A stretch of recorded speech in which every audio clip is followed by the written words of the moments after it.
There we go. What's up, y'all? Let me see. I gotta check something. Make sure y'all can hear me. Yo, can you hear me? Hold on.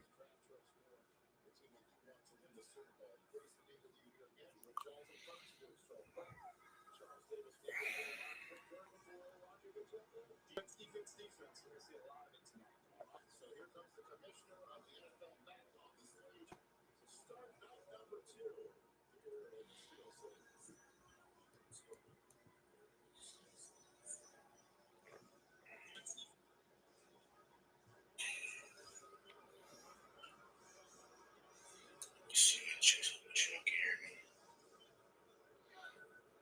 Yeah, so y'all can hear me. Cool. All right. Whack Niners, they on the board. Alrighty. How y'all doing? How y'all doing? I see two of y'all in here. What's up, y'all? How y'all been? I gotta share this and everything. I gotta do my part. Hold on. Start this draft.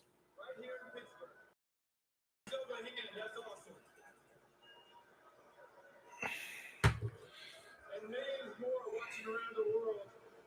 We welcome 32 incredible young men to the NFL family. And tonight, There we go. already there are over 260,000 Copy fans link. here. Just posted on my socials. As you can see, I'm joined by 32 players and legends of our game, all here to help us select the next generation of talent to join the NFL. Many of these players with me on stage have either grown up in Western Pennsylvania or played football here. This area is one of the most talent-rich football regions in the country, with more than 650 players advancing to the National Football League. Long known as the cradle of quarterbacks, Western Pennsylvania is a true pipeline of greatness, producing 23 pro football. Alrighty. Let's see where the Niners go with the first pick in the second round. I think they go offense, or they could take the best player on the board right now. They could go Emmanuel McNeil Warren. What is it? ESPN. You think they might keep? I don't think they keep AJ, man. I don't think they keep AJ.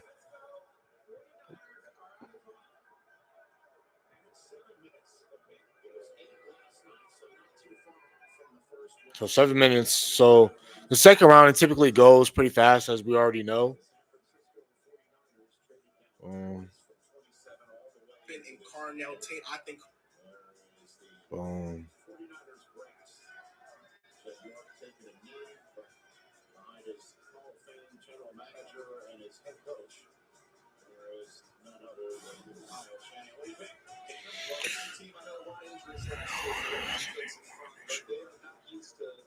Yeah, no.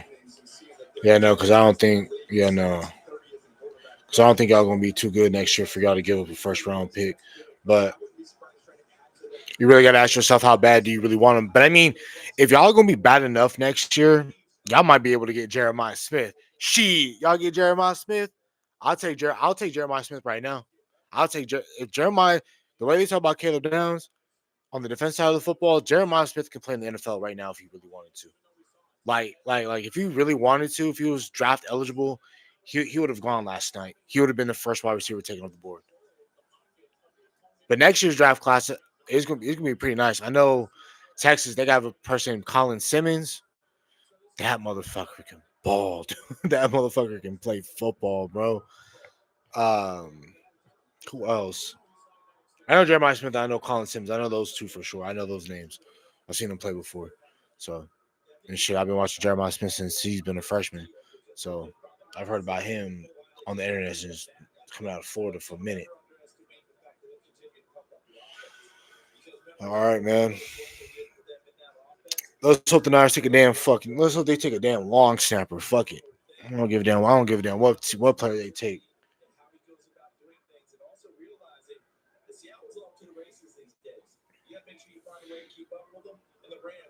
Nah, if they want to tackle so damn bad, they should take Isaiah World. I want them to take one of the best players, the best offensive tackles on the board, Isaiah World from Oregon. Yee. Jennings Dunker. Some. 12 games with the three of us getting tryouts at the end of the year to fill out roster spots because they were so beat up. They won 12 games. And last night we saw the Arizona Cardinals, the last place team. Man. What are we going to do? What are we going to do? There's still a lot of good players left on the board overall. There's a lot of good wide receivers. I know if Gabe, if you guys are looking for a wide receiver, bigger wide receiver, Denzel Boston, that can be your ex wide receiver. Um, Jermaine Bernard, Bernard out of Alabama. I really like him a lot. Ted Hurst out of Georgia State, a smaller, way smaller school. Damn good wide receiver, 6'4". I really like his route running ability. I love Elijah Surratt. 6'3", he can find the open holes in zone. That would be a quarterback friendly type of dude right there. If you compare Elijah Surratt with Fernando Mendoza, that would be tight right there. They'll already have that connection, and he's a bigger wide receiver, so I mean that would be hella cool. Yeah, Chris Braswell out of Tennessee. I really like Malachi Fields out of Notre Dame, 6'5", 218. There's some really good wide receivers you can still take right here at this point.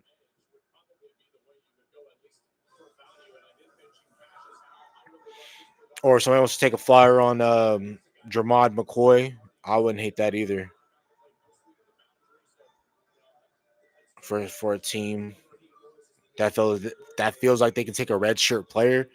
Jermod McCoy will be a hell of a player. I really like Avion Terrell a lot as well. I believe he can play outside or inside. I like Colton Hood a lot. Yeah. Like right now, corner, all your best linebackers are still on the board. Linebackers like Anthony Hill, CJ Allen, Jacob Rodriguez, Jake Golday. So I mean, there's some really good talent on this in the draft. I wonder if the Niners trade back. I mean, they're taking too damn long. But I mean, it typically happens. The first pick of the draft, it normally takes them a little while to get going. But yeah, I don't know if they're trying to trade out of that pick or what. But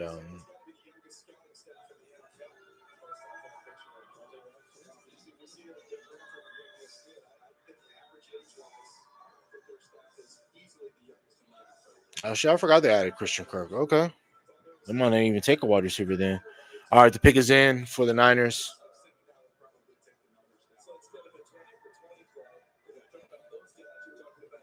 Pick is in for the Niners. Let's see who they take. They picked twice in the second round. Let's see something real quick. Boom. Restart. Oh, we're gonna go rounds, but we're in 3 today. Solo draft.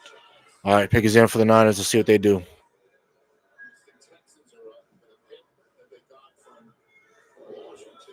They might go defense. I think they might just take the best player on the board. They might take Emmanuel McNeil Warren. They'll get a bigger body safety that can keep up in the conference with some of the tight ends that we have out here, like Laporta and Hawkinson, and all right, they're clapping in that war room. So they picked the player. So let's see who they pick. All right.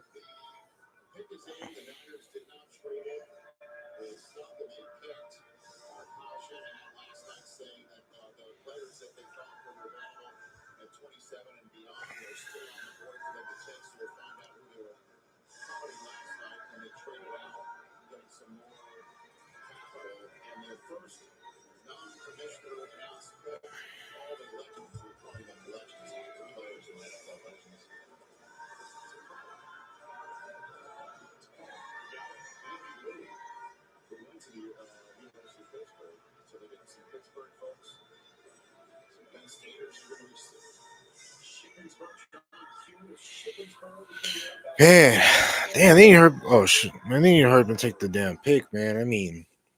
What are we doing here?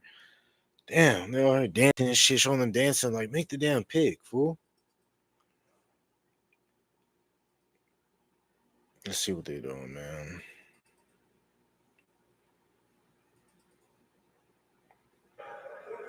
All right, they're about to announce the pick finally.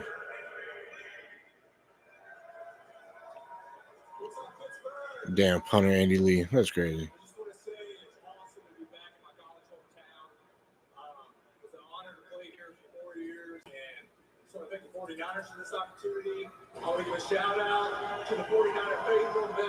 NFL. Mm. With the 33rd pick in the 2026 NFL Draft, San Francisco 49ers select Dejon Shribble, wide receiver, Ole Miss. Okay, now let's go wide receiver Deshaun Strimling from Ole Miss. Let's see. I mean, typically when I thought the Niners were going to go wide receiver. This wasn't the name that I had in mind, and the reason why I thought they would go wide receiver is just because of how hurt and inconsistent Mike Evans and Ricky Pearsall has been. They added Christian Kirk, so obviously we knew wide receiver was going to be something that they wanted in Santa Clara. But it seems like they got their guy that they wanted. I felt like they could have gotten with a better wide receiver, in my opinion, but the Niners are a very scheme specific type of team. They really want smart players that can pick up that scheme that Kyle Shanahan likes to relay and likes to put on his players. So as long as he understands the terminology and his routes, things like that, they're looking for guys, looking for guys that can get across the field, make big plays when needed to. And plus, this is a team that realistically, I don't even view them even having Brandon Ayuk on the team. Like they're paying him right now, but technically he's not even on the team, in my opinion. So it makes sense to looking for another wide receiver. I won't be surprised if they try to trade Ayuk either tonight or tomorrow, try to pick up more capital from like Washington or something like that. Or honestly, what's crazy? The way in which people talk about uh Pickens, I'm really surprised the league is. I don't know. Because the way you talk about Pickens, you would think that he's Ayuk. Like, he's don't want to show up around the team. He talking people crazy. Like, this is, man. Pickens in for Arizona. See where Arizona goes. I think Arizona can go defender right here. I think they have a really good offense already. Um, I think they can go. If they're not going to be super good next year, man. If you take have Jamal McCoy and Will Johnson as both your opposite corners, that would be tight. But they could go Emmanuel McNeil Warren. I can see them taking a safety because they did lose Jalen Thompson, and then you have Buddha, and then you have Emmanuel McNeil Warren. But yeah, because they're both kind of box guys. Because you put Buddha around nickel in the slot. Okay, I don't know where they go then. Well, they could take Aaron Terrell, put him in the slot. Josh, what they got at the end? I think they're good at defensive tackle, or unless they take a linebacker like C.J. Allen. I think they go defense though. With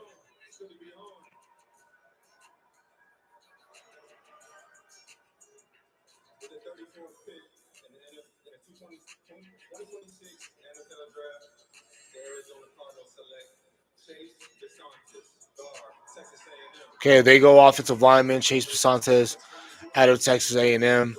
Okay, cool. I think that was a solid pick by them. They wanted to fix the interior of their offensive line. Again, still want to. They right now what they're planning to do in Arizona, they just want to build their house around the quarterback. I think next year they're definitely going to try and aim to get their quarterback. But the way that they're building their offense right now, and especially with their first-time head coach and Mike LaFleur, uh, with the Rams, I really do feel like Arizona has a really good offense if they can figure out the right quarterback. Whether if they get Arch Manning, if they pick high enough next year, I think that's what they can go after. Sam Levitt, formerly out here, played in Tempe at my school at Arizona State. Um, what's the other one? Trinidad that played at Ole Miss. I mean, shoot, he'll be a decent quarterback coming in next year. So I mean, let's see. So the Buffalo Bills are on the clock next. So some of the better defenders I thought that would have been taken off the board in back-to-back picks are still on the board.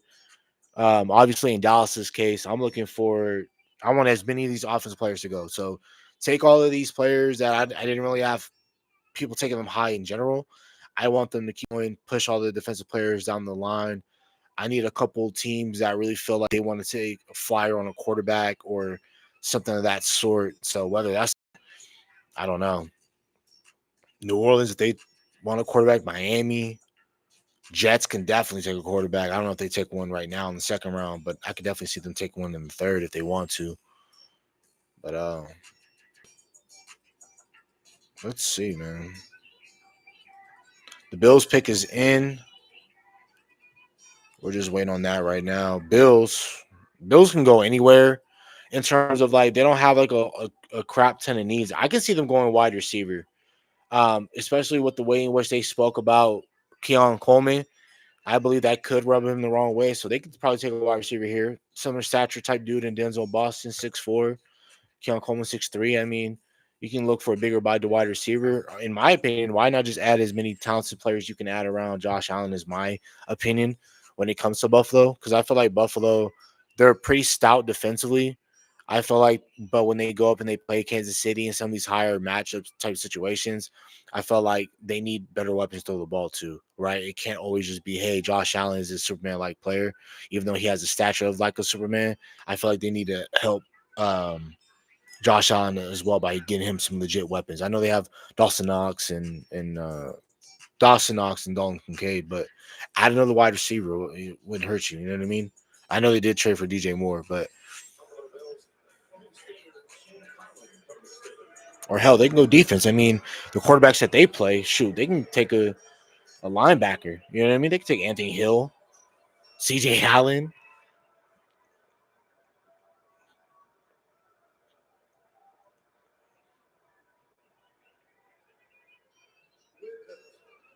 The 35th pick in the 2016 draft, the Buffalo Bills select linebacker T.J. Parker from Clemson. All right, first off, they said 2016 draft. Okay.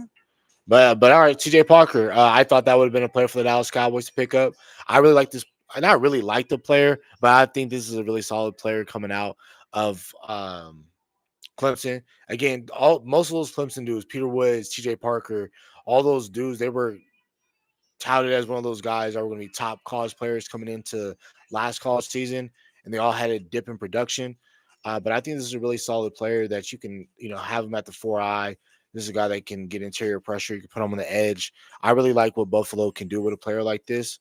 But let's see what they. I mean, another edge rusher really won't hurt him because they have Gregory Rousseau.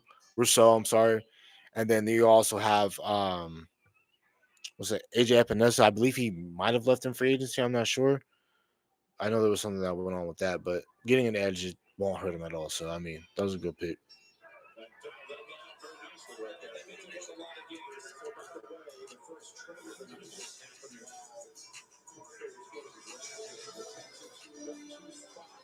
All right, Texans moved up 2 spots. Let's see what they traded up for. Probably an offensive lineman or something crazy.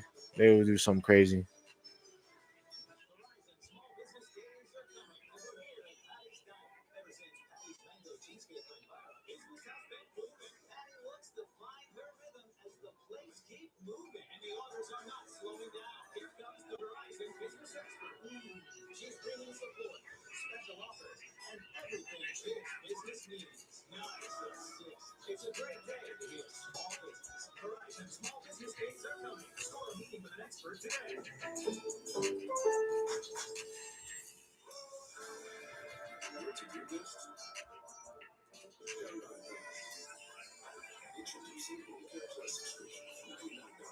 Oh shit! All right, cool, y'all. Yeah, so y'all both did a trade. All right, cool. Raiders and Texas made a trade. Let's see what the trade details was. Damn. Okay, I like that.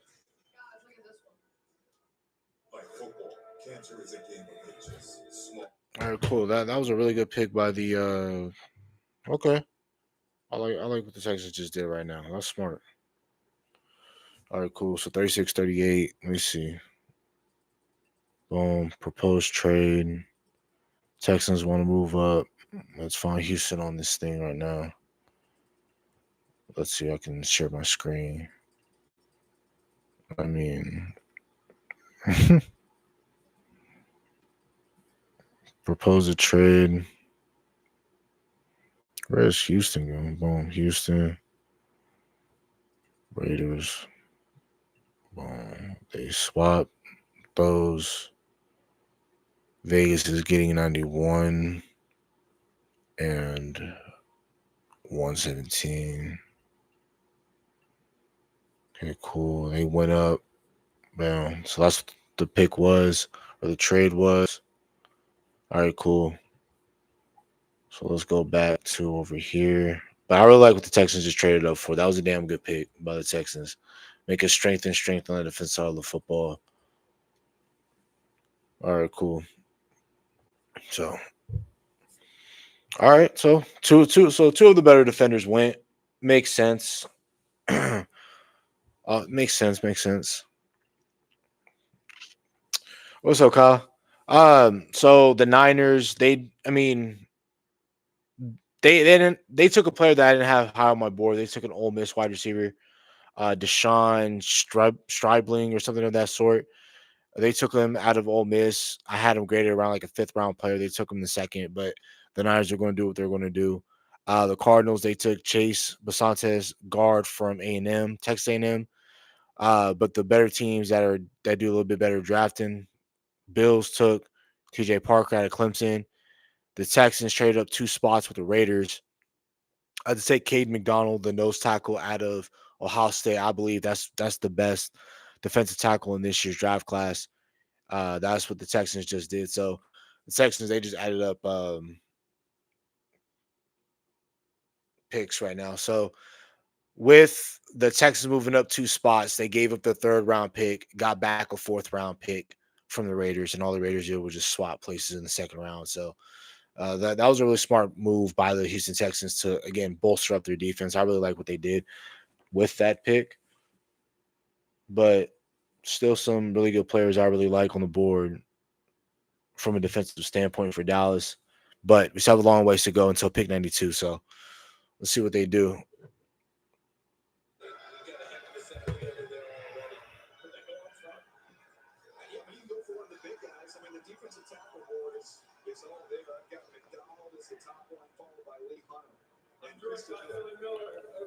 Yeah, I like Lee Hunter a lot coming out of Texas Tech. Jader Rodriguez had a damn good nose tackle. And Lee Hunter, I mean, With the 36th pick in the 2026 NFL Draft, the Houston Texans select Caden McDonald. came down. O State. O State. Again, I still feel like he's the best defensive tackle in the draft. I'm surprised he didn't go. I'm surprised he didn't get drafted last night. You said you guys want a corner or defensive tackle. Kind of the same boat in terms of like for Dallas, corner, backer, linebacker, another edge. I would love any of those positions. You guys are on the clock right now. Where do you guys go right here? Let me see. Let's see. Let's see. Let's see. You said a receiver. I don't know. I don't know how high you guys might have them on your board. Yo, you guys. Oh, you wanted yeah, yeah. I know that would have been a great replacement to have for Dexter Lawrence. That would have been great. But Lee Hunter, I don't believe would be a terrible pick if you guys wanted him in the third round if he makes it that far. But yeah, K McDonald is a damn good pick by the Texans. That was a really good. That was smart by them. Where could you guys go? Let's see. Oh yeah, Lee Hunter, I believe, is a guy you guys could go right here. That's the only player I'll take right now in the second round. Then, if you guys do go wide receiver, you have a bigger wide receiver in Denzel Boston, Chris Braswell. Let's see. Yeah, I mean, Surratt is somebody I'll take in the second. Jeremy Bernard. I don't know. I don't know the way. I don't know the way. I don't know. Sometimes the way you guys draft, you guys probably would have taken some. I don't know, some different tackle we haven't heard before. Now I'm playing, but I don't know. I understand you're upset that. Let me see. What picks you guys have? I can find out real quick. Let's go to rounds. Let's go third round. Yeah. Yeah, I know. So there, yeah. Yeah. Yeah, that's crazy.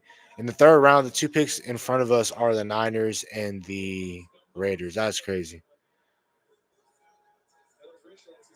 Let's see.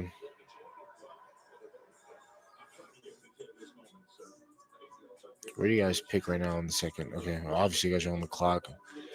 So you guys only have 1 second-round pick. Okay. So what you guys have in the fourth? One. Damn. Okay. How much draft capital y'all got? I must not have a lot then.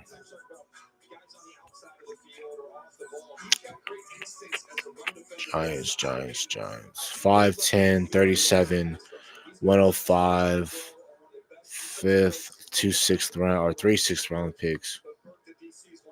Okay. All right. Okay. So I mean, you guys have. I mean, you just have to make the most of your picks, obviously. I wonder if you guys do try to trade back, maybe, and try to pick up extra draft capital if you could.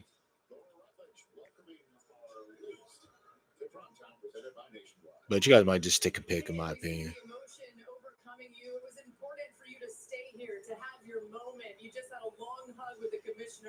How would you describe this? It's emotional, man. Just I knew I'm supposed to be here. I'm just so blessed. I'm just so thankful. I'm just so emotional. Like where I came from, now I'm here is a blessing. It really is so fun to watch you experience this. You know, damn, bro, he's blessed by the Lord, and then also he's playing in a damn good defense. Like, damn, imagine like you come from Ohio State, and then you're gonna play with the Texans with the type of defense that they have, and they just replenished it is crazy. I thought they would have gone backer, the Texans, in my opinion. All right, the pick is in for the Giants. Let's see what you guys do, Kyle. Let's see what you guys do. I think you guys might go offense. You guys might go offense. I think you guys should take a wide receiver here. But again, if you guys have like Jamal McCoy higher, if you want to take an Avion Terrell, a Colton Hood, all really good players in my opinion.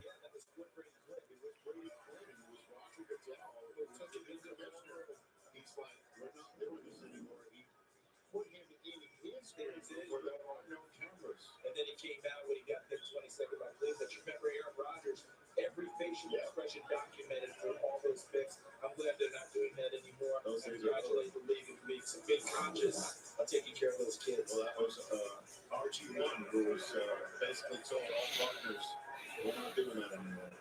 So, anyway, the pick is now in. The Giants last heard from them with the 10th overall selection last night. Okay. All right. They're about to announce the pick right now. They're walking up to the board. I think you guys go offense right here. I'm joined here by the great O.C. Human Hero. O.C. played for the Giants. What a great man he is. With the 37th pick in the 2026 NFL Draft, the New York Giants select Colton Hood. Colton Hood, corner out of Tennessee. I think it's a really good player. This is a damn good physical player that you guys did get. I really like the way that he can locate the ball and pick the ball off. This is a damn good player. He can play inside, outside. But I think with you guys, I would rather put him on the edge and have him keep up with guys like CeeDee Lamb and George Pickens. But I kind of see him in the same vein as like a cornerback that's going to be a really good cornerback number 2. And I don't mean that in a slight at all because he stepped up a lot. He had a damn good Senior Bowl. But then also he had to be cornerback 1 last year because of how Jamal McCoy was out for most of the year. So he had to step up and he had a lot of kind of step up a lot. But yeah, no, you guys took Colton Hood. And that was a damn good pick. That's a really good pick. I like that a lot. So you guys definitely got better at cornerback with Colton Hood. Again, not surprised that you guys went defense. I thought you guys might have gone offense, but try to make a strength. You definitely want to bolster up that defense, especially with you guys having the quarterback and what you guys do have. And if you guys are able to put the ball in the end zone and you consistently can get stops with these guys right here, you guys are definitely going to be a tough team to fuck with. Because I know you guys have Drew Phillips. Deontay Banks might get cut. He might get traded. I don't know. But Javon Highland, what's the other one? Tyler Nubin. You guys just got Terrell Edmonds in free agency. So, I mean, but for that to be the last pick in the second, because you guys don't pick again until the fourth round. So you guys are kind of like us, where you guys only have 1 day, 2 pick. So the pick is in for the Vegas Raiders. They're clapping. I want the Raiders to take a wide receiver here. Surratt, I think, would be a really great pick to pair with Fernando Mendoza. But let's see what they do.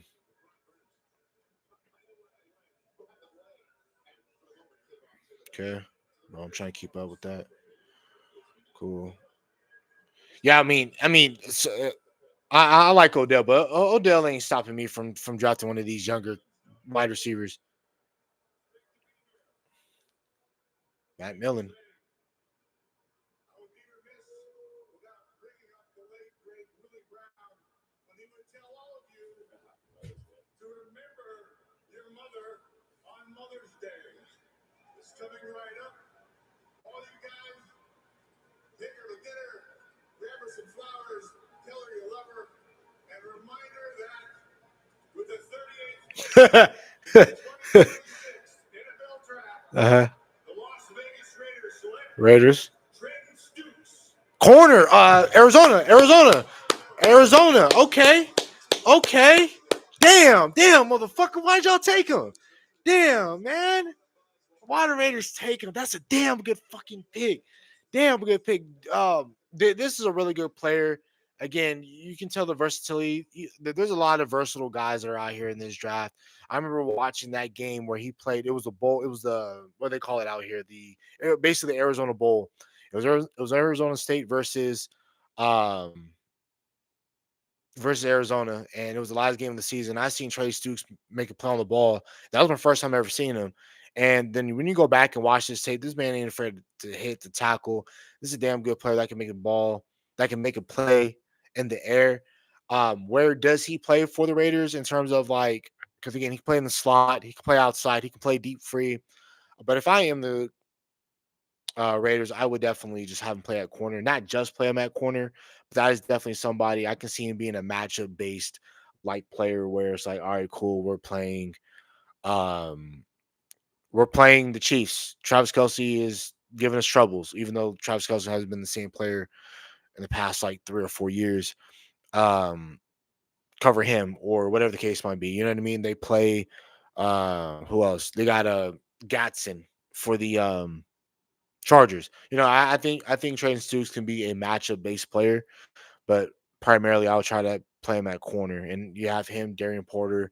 I really like what the Raiders did at that spot at 38. That was a damn good pick by y'all. Browns are on the clock. Browns, they have a tough time drafting, in my opinion, especially offensive players. I don't know. They could go offense right here. They could take an offensive player. They could take a linebacker.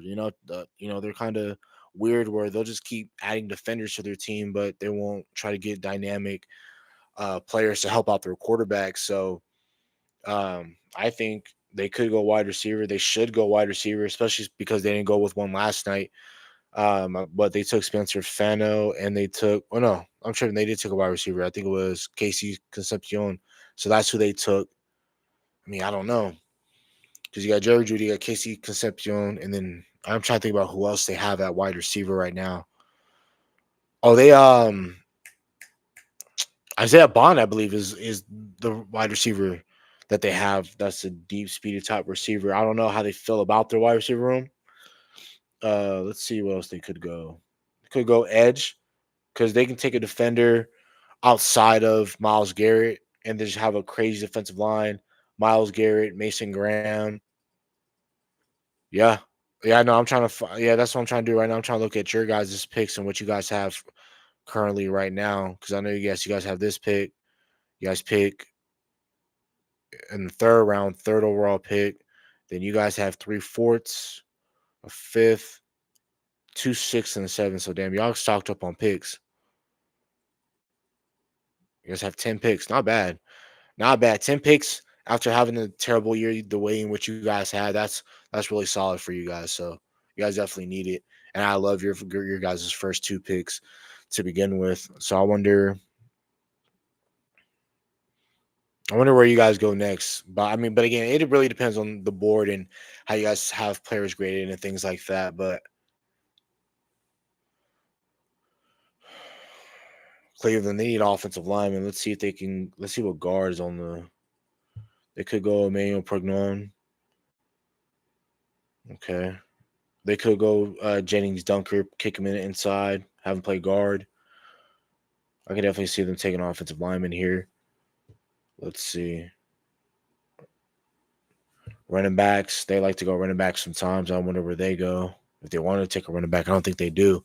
Krishan Judkins, they have a bunch of really good players, but especially in that running back field. So Looks like don't leave Coach hanging over there. You got to follow with the backpack. When you miss the first fist pound's not enough. You got to double that up.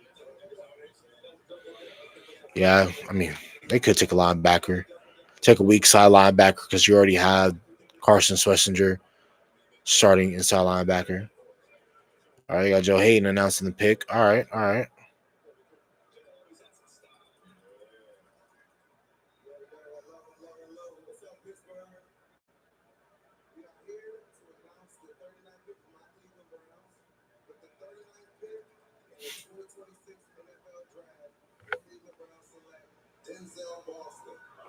Wide receiver Denzel Boston, 6'4".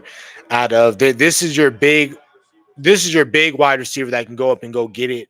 And I think with you having Shador Sanders as your starting quarterback, either him or Deshaun Watson, either which way, they're gonna have to put that ball in that type of spot for Denzel Boston. Not too great of a separator, but this is definitely somebody that's going to get open because of his size. He can definitely get off press. I really like Denzel Boston a lot, and this is what the Cleveland Browns needed, man. So this is a really solid player. But you guys think you go Zachariah Branch? That would be Raiders like to take a speedy wide receiver. Anthony Hill Jr. will be amazing. You guys just got two linebackers. I know more linebacker than Merrier. Where did Devin White still a free agent, or did you guys resign him?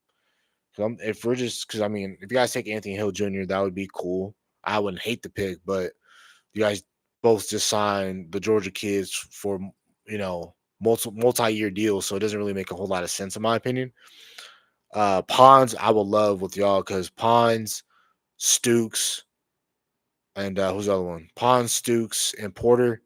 You can completely change, and then your defensive line the way it is right now. Man, y'all be doing something crazy. Alrighty. Denzel Boston right here. Chiefs are on the clock. I think Chiefs could go offense. I think Chiefs could go offense right here. They went defense with both of their picks. I think they could go Chris Braswell, bigger wide receiver. They could go Jeremy Bernard. Um, I don't know how they feel about Ted Hurst in the second. But let's see what the Chiefs do, guys. Let's see what the Chiefs do.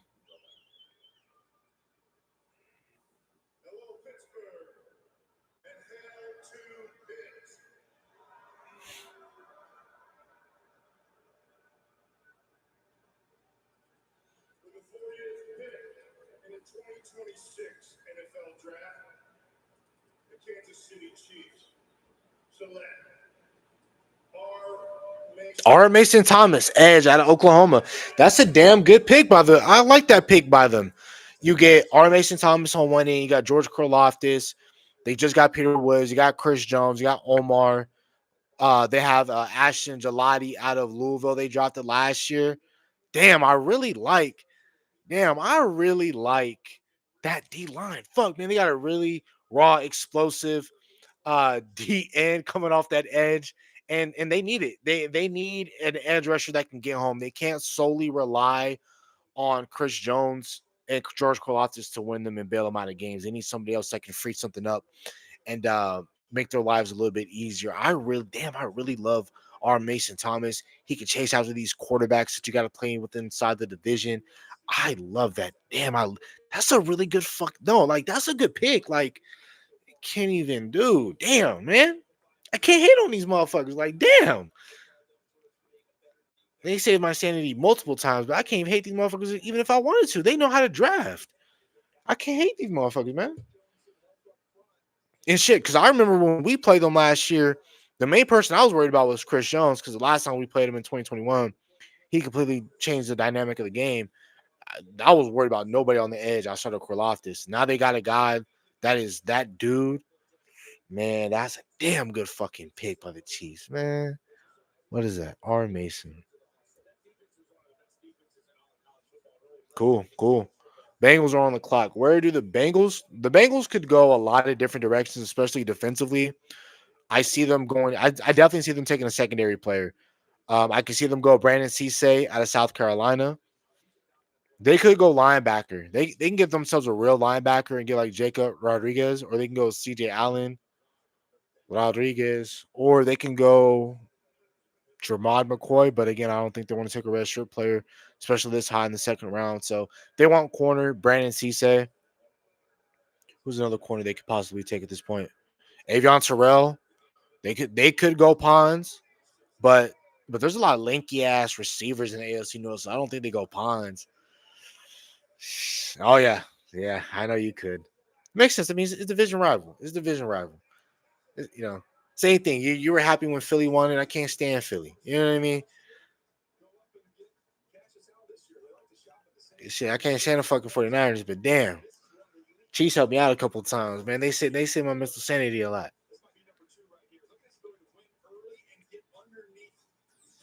Oh shit, Cassius Howe, a really good edge. I wanted possibly Cassius Howe if we didn't get Malachi last night. I would have loved to have gotten Cassius Howe. That's a damn good pick by the Cincinnati Bengals. Again, now your defensive line consists of Stewart, that they the dude that Josiah, I forgot his name. The the kid out of Texas A&M that they drafted last year, Stewart, that was fighting over that money in the second round contract. Got him. You got Dexter Lawrence, who they just traded for. Got Cassius Howe. That's a really good defensive line that they got started up right now in Cincy. Let's find out. I want to find out what other picks they have because they definitely need to dedicate to that not offensive side of the football, but definitely defensive side of the football. Okay, so cool. They're like Dallas in a way. They only have, oh no, they pick again. The 72 overall. Okay, cool. So let's see what type of players are going to be here. No, I didn't really care too much about the receiver you guys wanted. I felt if you guys were going to take a receiver with that stature at 6'2", I thought you guys would have taken whether like a Denzel Boston, a 6'4" wide receiver. Um, I definitely thought you guys could have taken a Jeremy Bernard out of Alabama because I really thought that would have been a shiftier wide receiver you guys could have used. But I wouldn't have taken that player. The position I completely understand, but I wouldn't have taken that player at that spot. But Christian Miller just got selected out of Georgia by the New Orleans Aints. But yeah, with the 49ers, I think you guys could have taken a better wide receiver. But the reason why I can't hit on it too much because you guys don't really get caught up in names. You guys really just, I like this player that can come in. He's going to fit Kyle Shanahan's scheme. Is he a yak guy? Can he catch those crossers? Can he separate? Can he run block down the field? Those are things that Shanahan is looking for. So I think that's what that player fit those criteria because that's what Shanahan is looking for. I think you guys did a solid pick by getting that sort of wide receiver. Christian Miller just came off the board for the Saints. Again, they're trying to bulk up their defensive line, especially with the way in which the NFC South is building with what they got already. Yeah. No, the Niners will always choke. That's why that's why I never get caught up with what they do. But yeah, man. So Christian Miller just came off the board. That's gonna be a nice interior player for the Saints. Um, let's see, man. Damn, I really wish Dallas had a second round pick, but you know what? I would definitely take Quentin Williams instead of having a second round pick. I'm gonna keep it 1,000. I'm going to keep it 1,000. Why can't I find Christian Miller? Unless I'm spelling his name wrong, dude. That's why. So I'm just stuck in one position. All right, cool. Boom, Christian Miller. The Dolphins are on the pick, are on the clock. I'm sorry, but the Dolphins. I've been seeing a couple Dolphins fans have been pissed off about the way in which they drafted last night. They were just looking for better players, and they took Cade Proctor at 12, and then they took Chris Johnson out of San Diego State. There were a lot of Miami Dolphins fans that wanted Caleb Downs. I'm glad we traded up with the Dolphins to go get Caleb Downs. I'm so happy about that, but I wholeheartedly feel like the Dallas Cowboys, they still have a whole lot of work they need to do. But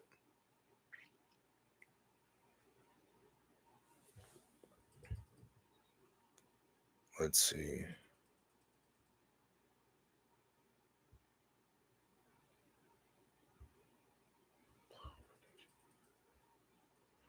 All right, man. It's commercial break right now. We're just waiting right now until the Dolphins get back on the clock. Alrighty, the Cowboys and Niners made a deal. I gotta damn the Cowboys just traded for D Winners. Okay. All right, cool. Hold on. All right, y'all. We gotta make this video real quick. Damn, we just traded for D Winners. Okay, cool. Solid player. I view him more as a rotational piece than I see like a real time starter. Oh hell no, bro. What the fuck we be doing in today's world, bro? Hey, what's up, TikTok man? It's your boy Ashton Jackson. Right now we're live watching the draft. But the Dallas Cowboys they just traded for the they just traded for linebacker D Winners. I don't know what the draft compensation is going to be for linebacker like D Winners, but I think right now he's just going to be a rotational player. And again, is he a starter? I don't think so. I think he's going to be better than what you have right now with Justin Barron, but I don't see him doing a whole lot once he gets here. But if he come here, he'll change my mind. But look, I want to know what the draft compensation was to get a guy like D Winters. Was it like a day 3 pick or whatever the case might be? So that's about it for the video. Hope you guys have a nice day. Stay safe, stay blessed. Bye. Who's huh? No, no. What do you say? Debray, don't speak on my Niners for real. Who's that? Is that Malik? Oh man. Niners. Oh, is that Malik, man? Malik Williams, man. Them whack ass Niners. Come on, man. And hey man, until you guys win the Super Bowl, man, we gonna always dog the Niners, man. Hey man, we always gonna dog the Niners. We don't give a fuck about them Niners. I don't give a fuck about the Niners, they fans, the city they play in. Niners ain't even like that. Because I'm trust me, if they was like that, nobody would talk about them like that. I'm telling you. I am telling you, man. That oh boy. Damn. And you know what's crazy too? Y'all let a division rival win the Super Bowl in y'all stadium. That's some shit y'all can never reverse. That's some shit y'all can never reverse. That's something y'all can never reverse, man. That's tough. That's tough, man.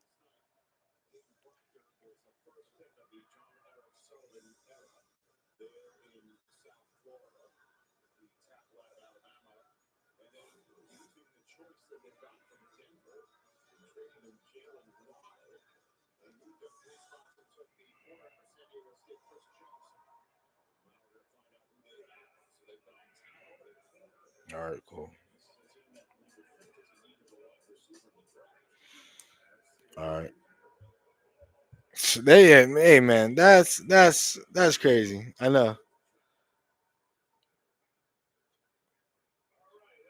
Yeah, I know. He was at I know.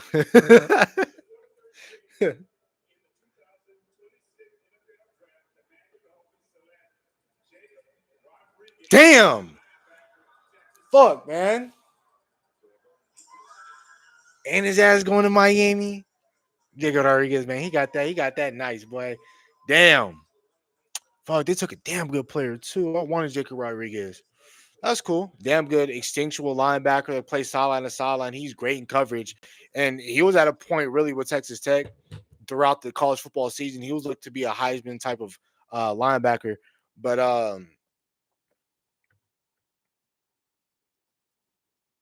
nah, no. You guys not league. Y'all nah man. Y'all needed a wide receiver. And the reason why y'all needed one, because man, all that shit I talk is true. Like fucking was Mike Evans, he can't play consistently. He's always hurt. Ricky Pearsall always hurt. Brandon Ayuk ain't even on the football team like that. So y'all needed a wide receiver to be for real. Y'all needed a wide receiver. I just didn't really care for the wide receiver y'all drafted was because it was again, if he fits what Kyle Shanahan wants to do, that's cool. So it doesn't really matter my opinion on that. But just for the simple fact that y'all could have definitely taken a better wide receiver at that spot, especially at the top of the second. You guys could have definitely taken a better wide receiver. But y'all gonna do what y'all do. I mean, y'all gonna do what y'all always goofy, man. Goofy team, goofy fan base. It's okay, man. Y'all gonna be all right. Y'all gonna be okay. Y'all gonna be all right. They say bang bang. They ain't been banging shit. Banging a whole lot of losses. Losing in big time games. They say we choke. Damn. Y'all the West Coast Cowboys. Y'all keep fucking up. It's okay, man. Yeah, most people love fuck ups, man. It's okay. It's all right. All right.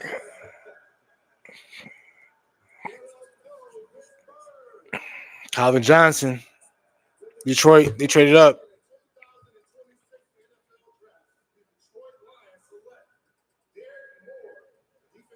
Michigan. Okay. Derek Moore. Okay, cool.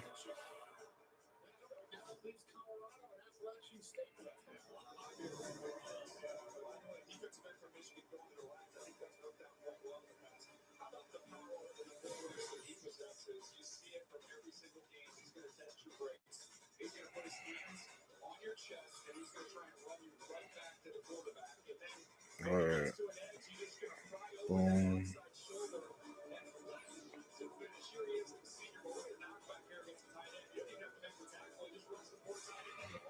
All right, cool. So there we go. How to post that. Anybody fits in with the choke artist? Anybody?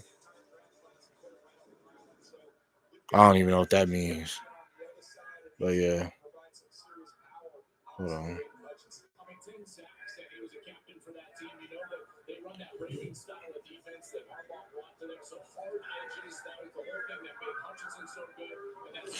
Damn, man. Jacob Rodriguez went to the fucking Dolphins. Damn, that's tough. Damn, that is tough, man. Let's see what the fuck, man. So the Cowboys sent pick 152 to the Niners. What was 152? All right, fifth round pick. Okay. It's not bad. It's not bad. Okay, cool. Again, I mean, fifth round for a rotational backer. I mean, that's not terrible. So the Lions trading up to boom. So let's go back over here. Hold on. Share the screen.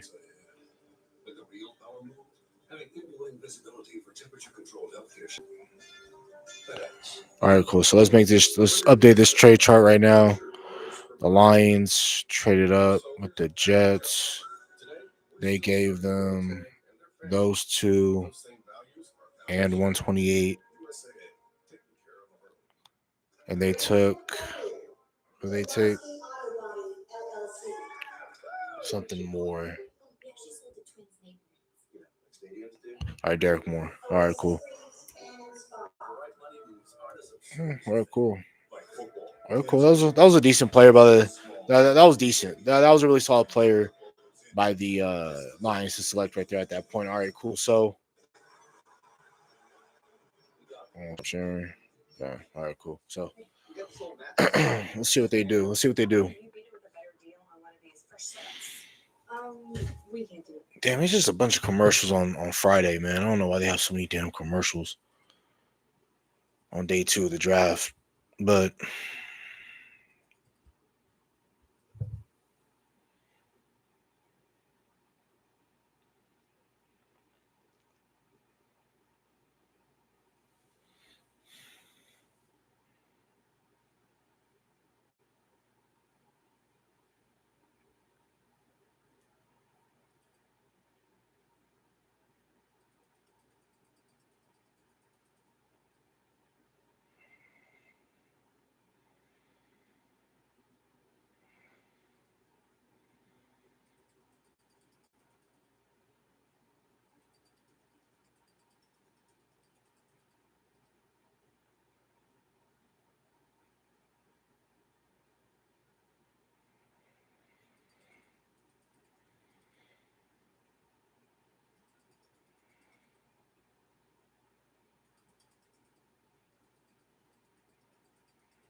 Oh shit.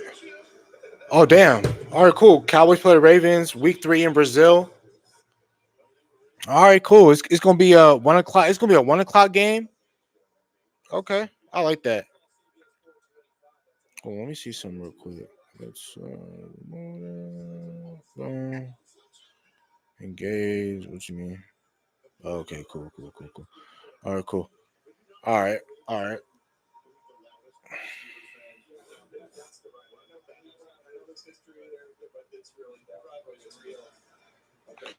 all right. The Ravens took a defensive end, Zion Young, out of Missouri. Makes sense for the Ravens to take another defensive end, even though they just had one last year, and Mike Green, who I liked a lot. Let's see what the Bucks. The Bucks, they took a freaking linebacker off the board. They took Josiah Trotter. They needed one, um, especially with. So Zion Young's a really good pass rusher that the Ravens are going to add to that defensive line room, and they already have a decent pass rush in my opinion, but they just got even better. I really like the pick that they got with Zion Young. The Tampa Bay Buccaneers at 46, they took Josiah Trotter, a thumper. He's not that great in coverage, but he's definitely going to be a downhill type of linebacker that the Bucks definitely need. So I really like his game a lot. Talking about Josiah Trotter, so those are really good picks and two defensive players coming off the board. Um, then back to back picks, and then we had Jacob Rodriguez go. So I mean, I'm trying to figure out right now the type of linebackers Dallas could be looking at by the time they get to 92. Yeah, we got Golday that can possibly be there. Anthony Hill, I wonder where he goes. CJ Allen, I feel like is definitely going to go in the next few picks. Okay.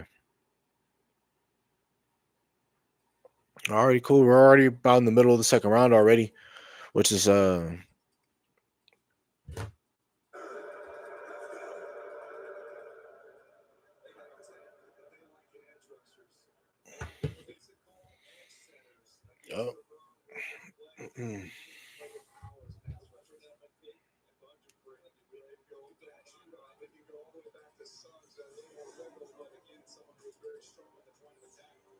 Mm.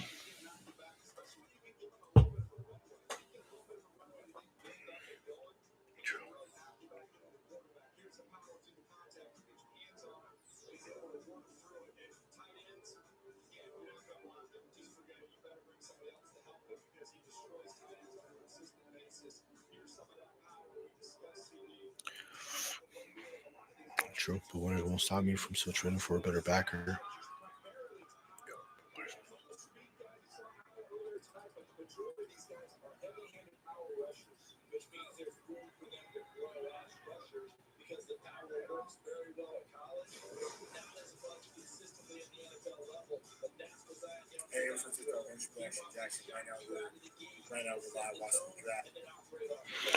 But damn.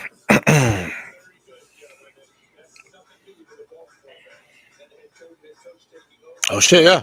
They got Trey Henderson, Zion Young. Okay, Travis Jones in the middle. Matt BK. I really like that defensive line that the Ravens do have. All right. They're taking Josiah Trotter, linebacker out of Missouri. His father played for the Eagles, won a Super Bowl. His older brother won a Super Bowl with them a few years ago.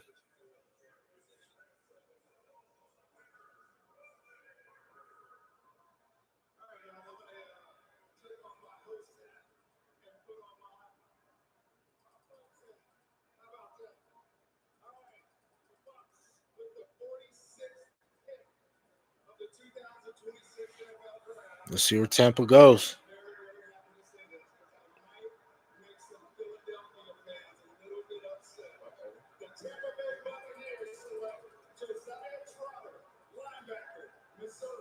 That's a damn good pick, man. Fuck, man. But makes sense. I mean, I didn't think Josiah Trotter was going to get to you at 92, only because every single time the Dallas Cowboys need a player or they need a player from a specific position, they're never there when we need them. So I mean, Josiah Trotter, again, two linebackers came off the board in Josiah and Jacob Rodriguez, and I really wanted those two players, either one of those two players, but I still felt like there's a lot of good players still left on the board when it comes to Dallas and who they could potentially select at 92. But the way in which defense has been going, because I want to say what, so from Kansas City all the way down to about 7 picks, it's been just straight defensive players that Dallas could have used to help improve their team. So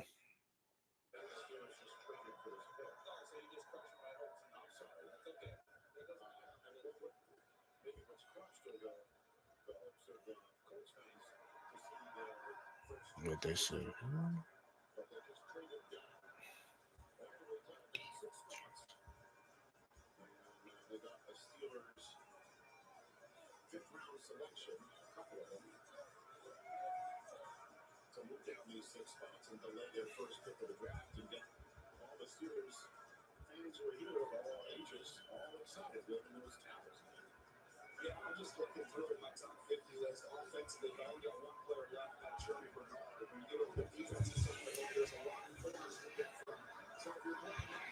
Let's see. Let's see what Pittsburgh did.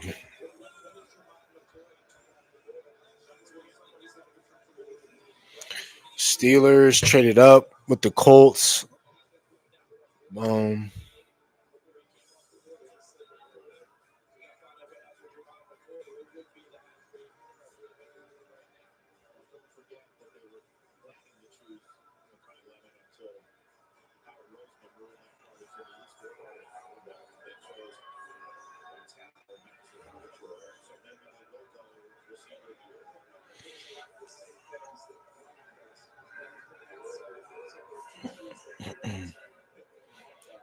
that would make sense for the Steelers traded for a wide receiver. It makes sense. There's still a lot of good wide receivers left on the board.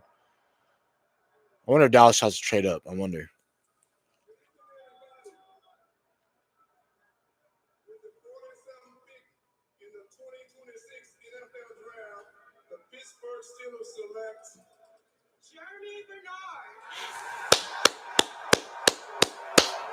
That's a damn good pick by McCarthy. Okay, Khan. All right. They got a really good wide receiver. Okay, cool. I really like this player out of Alabama, Jeremy Bernard, route runner, dude that can get open. He can make big plays. I really like yak ability. I really like uh, Jeremy Bernard a lot.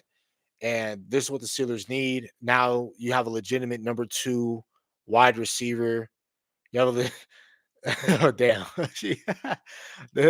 So there's a legit wide receiver opposite of DK Metcalf. You got Roman Wilson. You got Pat Freiermuth. You got a couple of options and receiving options out in Pittsburgh now. You got Rico Dowdle. So I really like what Pittsburgh's build up offensively. I still think you have a really solid quarterback in Jordan Howard, but they're going to try and stick with Aaron Rodgers. But I don't think Aaron Rodgers comes back and he plays this year, honestly. But man, I really like Jeremy Bernard. That was a really solid pick. They say he ran a 4.48 in the 40, weighs 206. Yeah, man. Jeremy Bernard is a damn good player, man. That's a really good player. Speed, great change of direction. Like, this is a damn good wide receiver. That makes sense. You know, the Steelers, they really need offense a lot. That was one of their biggest weaknesses last year. Was it looked like they struggled to score the ball a lot last year in games, like especially the last game of the season. Um, when they played the Texans, but then prior to that, when they played the Ravens for the divisional line. Oh damn, I forgot they traded for Michael Pittman. Oh damn. Okay, so Pittman, Metcalf, and then damn, you get Jeremy Bernard. You put him in the slot. Damn, those are some damn. All right, Pittsburgh got them a little receiving core. Okay, damn, I forgot they got Michael Pittman. Damn, okay. All right, man.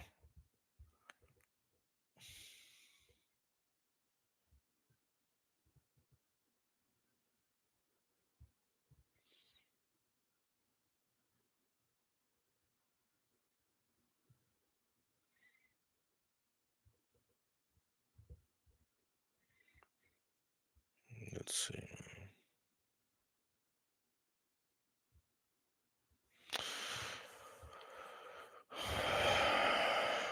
Nope. There we go. We're on a commercial break right now. The pick is in, though, for the Atlanta Falcons. The Atlanta Falcons, I wonder where they go. They could go wide receiver to have another true wide receiver opposite of Drake London. They have Kyle Pitts. So they could go wide receiver right here. I wonder, let's see. They could go back up running back if they want to. They can take another running back here to spell. Or you know what? I believe they need a linebacker. And I think they might take CJ Allen out of Georgia. They can have a true Mike linebacker in the middle of their defense. I think they might go linebacker here. I think CJ Allen might be the pick for the Falcons. So I'm trying to think about right now who's their head coach because I know they just fired Morris. Oh, that's what they brought on. They brought on Stefanski. Okay, Kevin Stefanski, and they didn't have that first round pick because they sent it to the Rams in that trade they made last year, for James Pierce. So that does make a lot more sense. Okay, but I think right here Atlanta they might go linebacker. Let's see what else.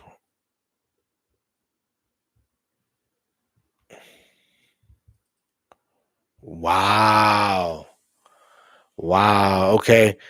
The Falcons, they took Avion Terrell, corner from Clemson. So now you're gonna have brother AJ and you're gonna have Avion Terrell. Okay. I like what the A is doing. I like what Atlanta's doing right now. So it made sense for them. Okay. I figured they were going to go defense, but I thought they would have possibly taken a linebacker, but okay, they went cornerback. It makes sense. How their brothers play in Atlanta makes a lot more sense. Okay, cool. But either which way, that's a damn good pick. I love Avion Terrell. Avion Terrell, he's about 5'10", if that, 5'11". But he don't play like he plays above his height. His heart is bigger than anything else. He can take on 330-pound linemen. You don't want him doing that consistently in the NFL. But that's definitely somebody who's not afraid to stick his nose in on a tackle and go make a play. I really like Avion Terrell a lot. And that's cool. You know, you pair him up with his brother. That's dope. That's dope. I like that a lot. So Atlanta got Avion Terrell, Jesse Bates. Fuck. There's damn, and they got that Billy Bowman, the little safety out of OU, Oklahoma. Bro, their secondary is nice in Atlanta. Their secondary is real nice. I really love their secondary in Atlanta.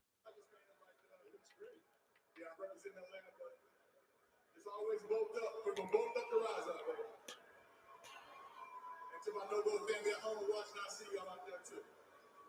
Now let's get down to business. With the 48th pick in the 2026 NFL Draft, the Atlanta Falcons select from the bloodline, Avion Terrell, DB Clemson. All right, so Avion Terrell, brother of AJ. Bro, who that? Yo, damn, dude. Sheesh.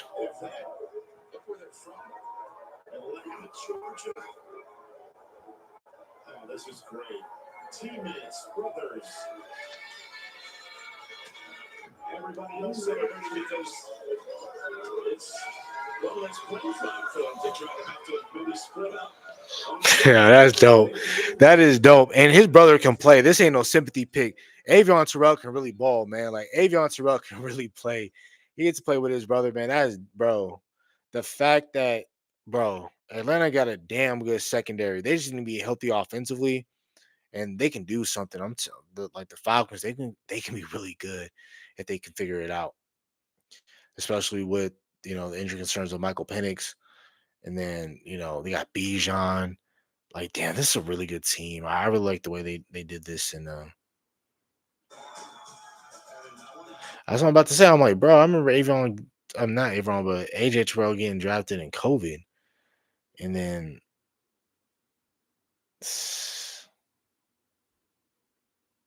man, that is crazy.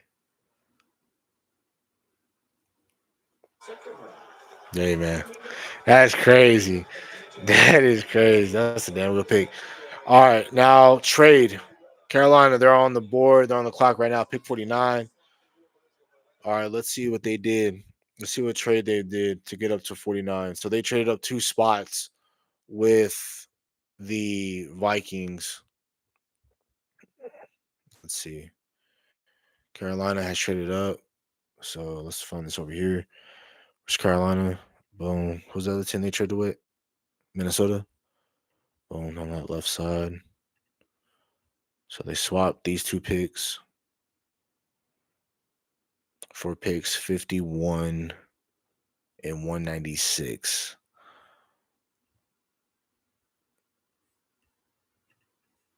What? Hold on. Carolina traded to 49 while also receiving back 159.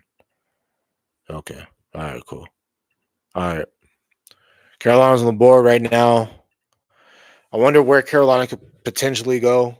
I believe they could go offense. They could add another wide receiver, in my opinion. Um, they could go corner. I mean, you know what? I'm tripping. I keep forgetting they need a linebacker. Yes, I know they got Devin Lloyd, but if you want to get you another linebacker in there, you could go Anthony Hill. Um, they might go C.J. Allen. So, I think they're trading up for linebackers. My opinion. I think they might go, or they. Oh, damn, they could go safety and take Emmanuel McNeil Warren because Emmanuel McNeil Warren still being on the board is crazy to me.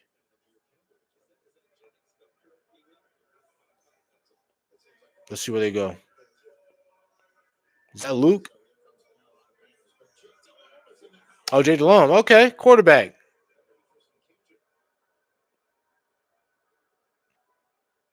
Good evening, Pittsburgh. With the 49th pick in the 2026 NFL Draft, the reigning NFC South champions, Carolina Panthers, select Lee Hunter. Lee Hunter. Damn. Lee Hunter. So they get themselves a rotational nose tackle that I believe that can pair up with um Derek Brown if they ever want to get in a heavy personnel type of set. If they're playing 3-4, if they're playing, a team that wants to run the ball on them, they're not going to be able to with Lee Hunter. You got Lee Hunter, Derek Brown, uh your mama yelling edge out of Ole Miss last year. You got Devin Lloyd. Now you have space eaters in the middle of that defense that can occupy while you have those linebackers fly around and hit stuff. So I really, really, really like that pick um, by the Carolina Panthers to go get Lee Hunter. That was a damn good pick, and that's a smart pick. Consider the division that you play in. Falcons like to run the ball. New Orleans like to run the ball every now and then. Tampa doesn't mind running the ball. So I really like that pick by the Carolina Panthers to trade up and get their guy in Lee Hunter. Now we're on to the Jets. They need damn near everything. Um, all I'm asking for them is not to take just take a safety, Emmanuel McNeil Warren. Man, take Gabe Yakis. I don't know. Just do some, but just don't take one of these better defenders off the board because Dallas is still. If we're at 50, we have 42 more picks until we actually pick. Damn, Dallas needs to do something. They need to trade up. I don't know. Okay. He telegraphs it. He turns his head. Okay, yeah, that's what I'm saying. I'm like, D Winters is a solid backer. Like, he's solid, but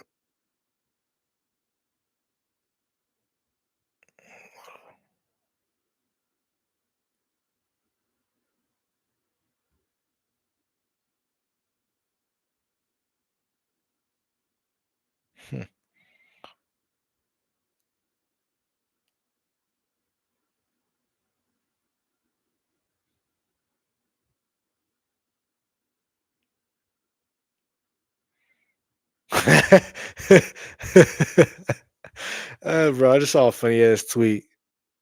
Bro.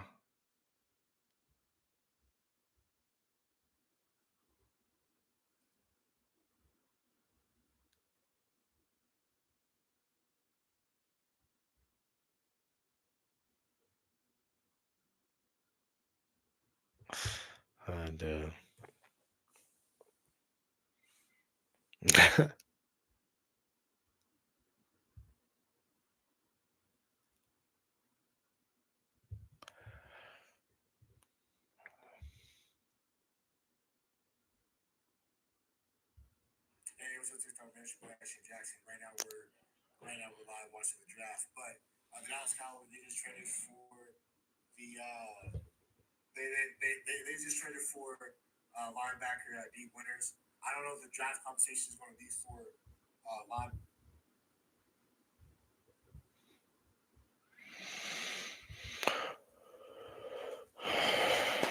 Damn. All right.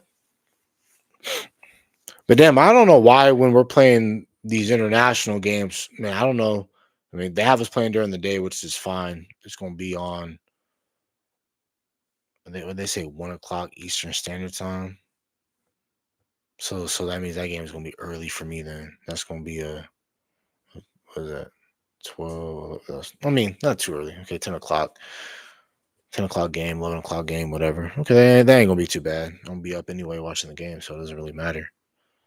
So that's cool. We played the Ravens week 3. I mean, that was already announced. Just had to figure out what time it really was. Damn, Kevin Durant is out for game 3 with an ankle sprain. Damn, it looks like the Lakers, they got this series wrapped up. Damn. Damn. All right, pick us in for the Jets. Oh, the game's already on. I mean, hold on. I'm sure I'm gonna put on this other TV. I do have primes. Hold on. All right, cool. Let's see what we do here. Let me put the game on. Cause especially with these commercial breaks, I mean, damn, they killing me with the second round, dude. Like, you got a million commercials. Like, I just want them to make the picks, do something, man. That's all that was. All right. I grew up in a little town not too far from here called Homewood. And so I just want to take a brief moment to thank many of you in this crowd tonight, but the entire city of Pittsburgh for all of the love and support that you've given me throughout my career. Thank you.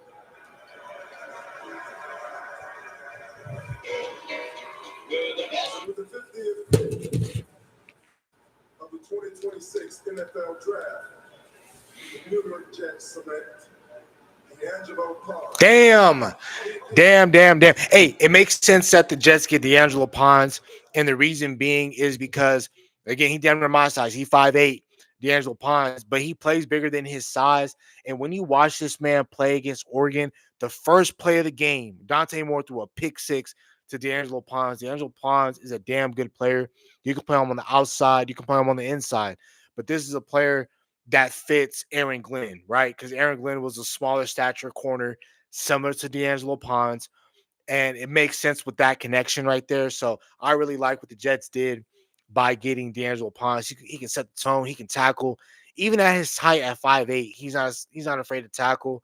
But the only problem that he's going to have, the only problem, and it's not a problem to me, but offensive coordinators are going to find out ways to take advantage of D'Angelo Pons. That's all I'm saying.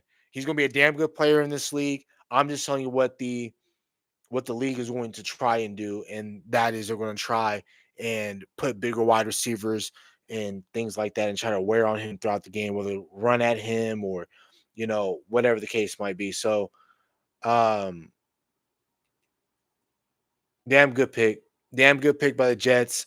They were the only team last year, I believe the first team ever in NFL history to not record an interception in a single season. And definitely they're going to get a playmaker in D'Angelo Pons. I really like that pick a lot. The pick is in right now for the Minnesota Vikings. It seems like things are starting to speed up since we are getting to that back half of the second round. The pick is in for Minnesota. Where does Minnesota go? They really shocked me last night by taking Caleb Banks. I knew Caleb Banks was going to get drafted high, but I did not see first round. I thought for sure they was going to take Dylan Thieneman. But now that I'm just thinking about it right now, they did not get Dylan Thieneman, who I think is a better safety than Emmanuel McNeil Warren. This is where I feel like Emmanuel McNeil Warren will be. And I think Emmanuel McNeil Warren will be the pick right here for the um, Minnesota Vikings. Bigger size safety. Brian Flores would definitely love a safety like that, and his scheme can play down in the box. But he's a box safety in my opinion. Yes, he can make plays. I don't trust him too much to play up top free safety and be a rangy type of guy. But I really like the size in which that he can play with. So, um, let me see what these NBA scores looking like, man. Y'all gotta keep me updated on these scores, man. Because I'm for sure watching the San Antonio Spurs play tonight. I know that for a fact. I'll get off. I'll make the video. I'm telling you, I'm watching the Spurs play basketball tonight, man. The Spurs have been one of my favorite playoff teams to watch this year.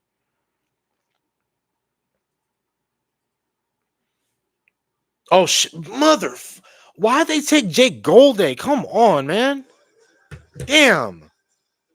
Damn good, damn good pick by the Minnesota Vikings by taking Jake Golday, extensional linebacker, definitely can play sideline to sideline. Uh, damn man, damn bro, I really love Jake Golday, bro. There was times because Cincinnati they played that 3-3-5 where they played 3 down linemen, 3 backers, and 5 secondary members. They play a weird defense where like you'll see him play nickel sometimes, but I really like Jake Golday to the Minnesota Vikings, and he has a height at 6'5". I mean, damn, why are they playing with me? Like CJ Allen, there's still a lot of linebackers I really like. Um,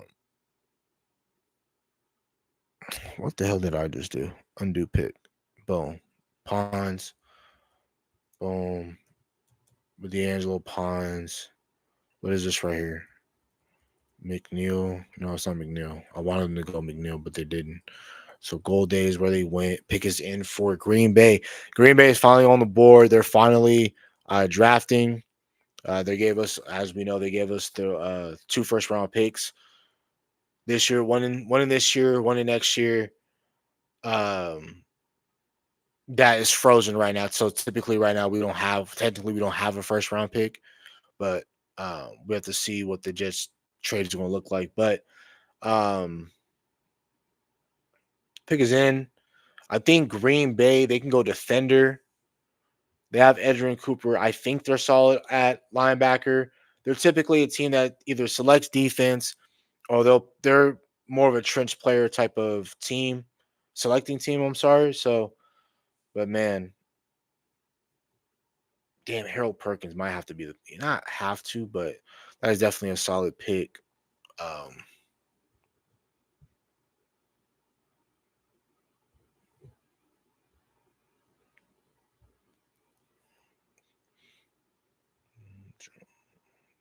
all right, cool. Decent pick. Decent pick. Decent. That's a decent pick, man. That's a decent pick. Bro, I might have to have something delivered to the crib, bro. I'm freaking hungry right now.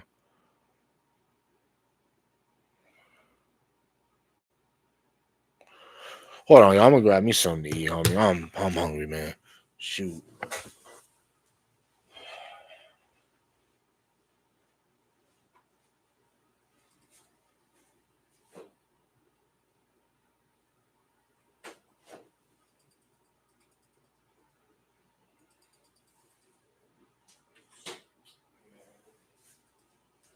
I don't really know, homie.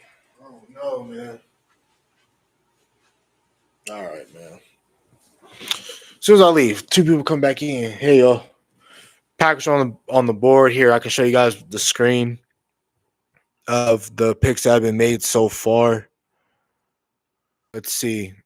Pons went to the Jets. Jake Golday, who I wanted, I had ranked in the 3rd round. He went 2nd round to the Minnesota Vikings. Now Green Bay is on the board. Got to figure out what they're going to do here. There's a lot of defenders being taken off the board right now. I'm not really liking it from a Cowboy perspective, but it's still really good players I'm liking. The way it's shaping up right now, I can see the Dallas Cowboys. They might take Jamal McCoy with pick 92, especially if most of these linebackers, like if there isn't a linebacker that the Cowboys are desperately in love with at 92, I can really see the Cowboys. I'm looking at edge. Melo Height is definitely somebody I would love to take at 92 if he's available. D tackle. I like Killer Proctor a lot, but I wouldn't take him at 92. I know that. Keith Abney will be a damn good corner for us. Keontae Scott, I would like a lot in Dallas. I would like him a lot. Cisse is definitely somebody I would like. Will Lee's he's a solid player. You got Malik Muhammad out of Texas, Takario Davis, Chandler Rivers. I like a lot. He's very similar to D Pons in a way where they're both around the same height and stature. All right, Packers have Trenton the pick.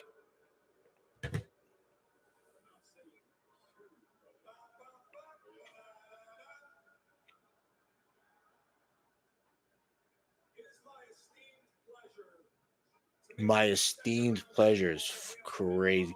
Damn, Brandon Cisse is off the board. I really like Brandon Cisse a lot. He's going to be an outside corner for the Green Bay Packers. It makes sense that they need corner because if you look at their cornerback room right now, then something Valentine, they have Keyshawn Nixon, they have solid cornerbacks, but they definitely need cornerbacks that can go out there and take the ball away. And they're going to have that in Brandon Cisse. He's a very fluid corner that can take the ball away. I really like the way he can flip his hips. Is athletically he has it built, man. 5'11". This is gonna be a really damn good player for the Green Bay Packers, especially with them having, Micah, that front line that they have. They can get to the passer. And you definitely have a guy that can go in there that can take the ball away, man. I really like the pick Green Bay Packers. So, again, that's another conference where especially the division that they play in, where you got all them hitters. You got Jettas. You got Addison. Like you need those, like the Bears and what they got with Roman Dunze and Luther Burden. Like you need a player like uh Brandon Cisse in that division. All right, cool. So I wonder where. Damn, man, all these defenders are getting taken off the board. Like I wanted Cisse. Did I believe he was getting to 92? Hell no. I'm surprised he didn't get drafted last night. So I'm not. I can't even fake pipe dream and be like, damn, I really wish. But nah, it was. It just is what it is at this point. The pick is in for the Indianapolis Colts. Are finally going to draft if they figure it out. Where could the Colts go? Damn. Where could the Colts go? They could go linebacker because they don't have Zaire Franklin anymore. So they could take CJ Allen, and that'll piss me off because that's like a Colt like player in my opinion. They could take CJ Allen right here and just piss me off.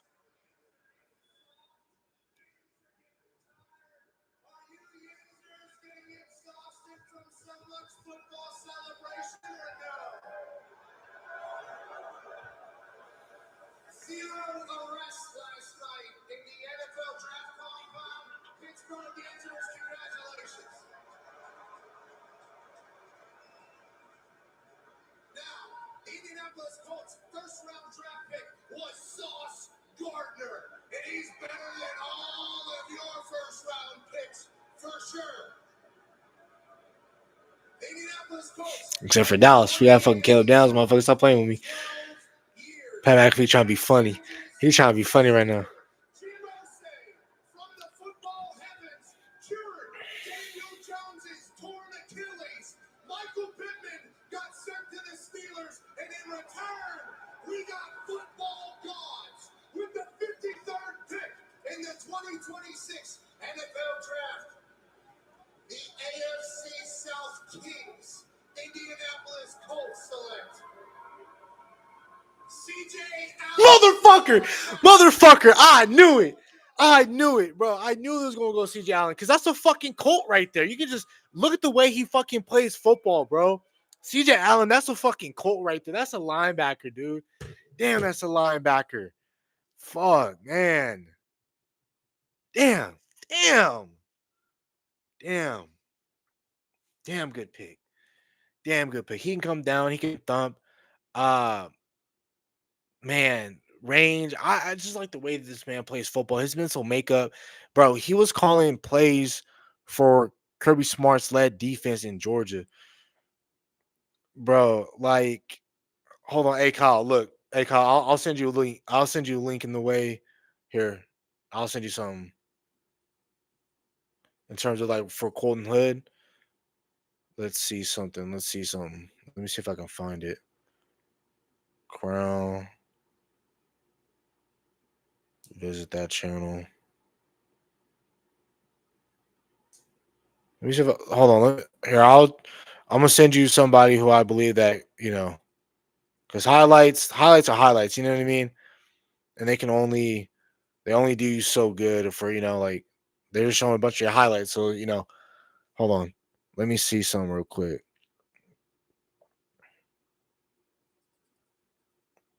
There you go. I texted it to you, but you should definitely check out that video and the way in which they break down Colton Hood. Colton Hood is a damn good player. I like him a lot. All right, Eagles on the board. Where are my linebackers at? I still have Anthony Hill Jr. That's like my only hope. But the way linebackers getting taken off the board right now, I think Dallas might have to go corner at 92.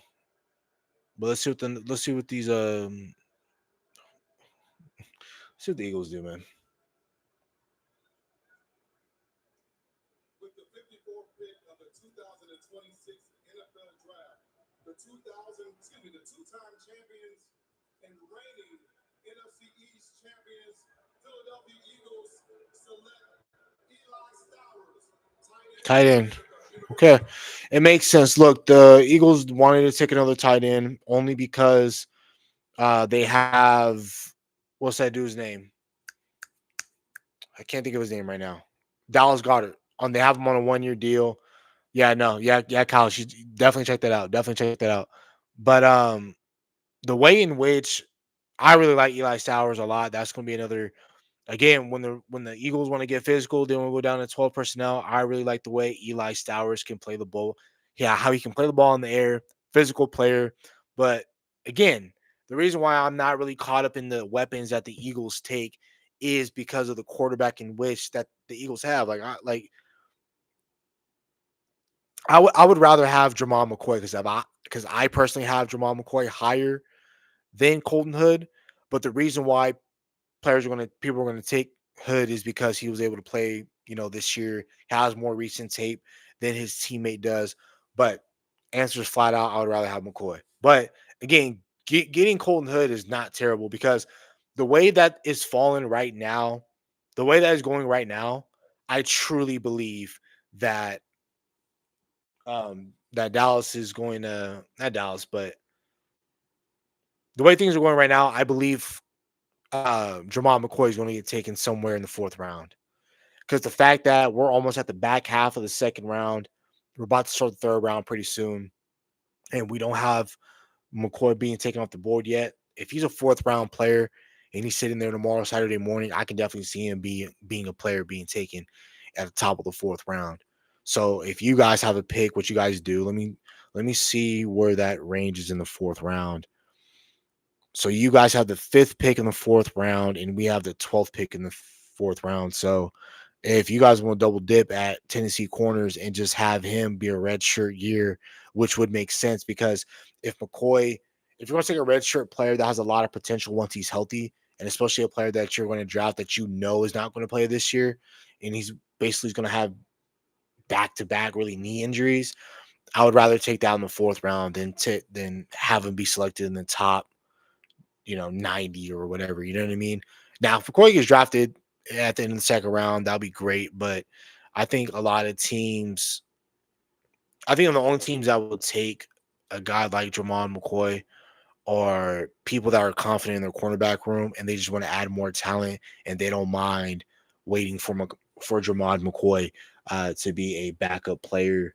That once he comes back and he's playing, Jamal McCoy is gonna be a hell of a player once he figures out his knee situation and things like that. So, um,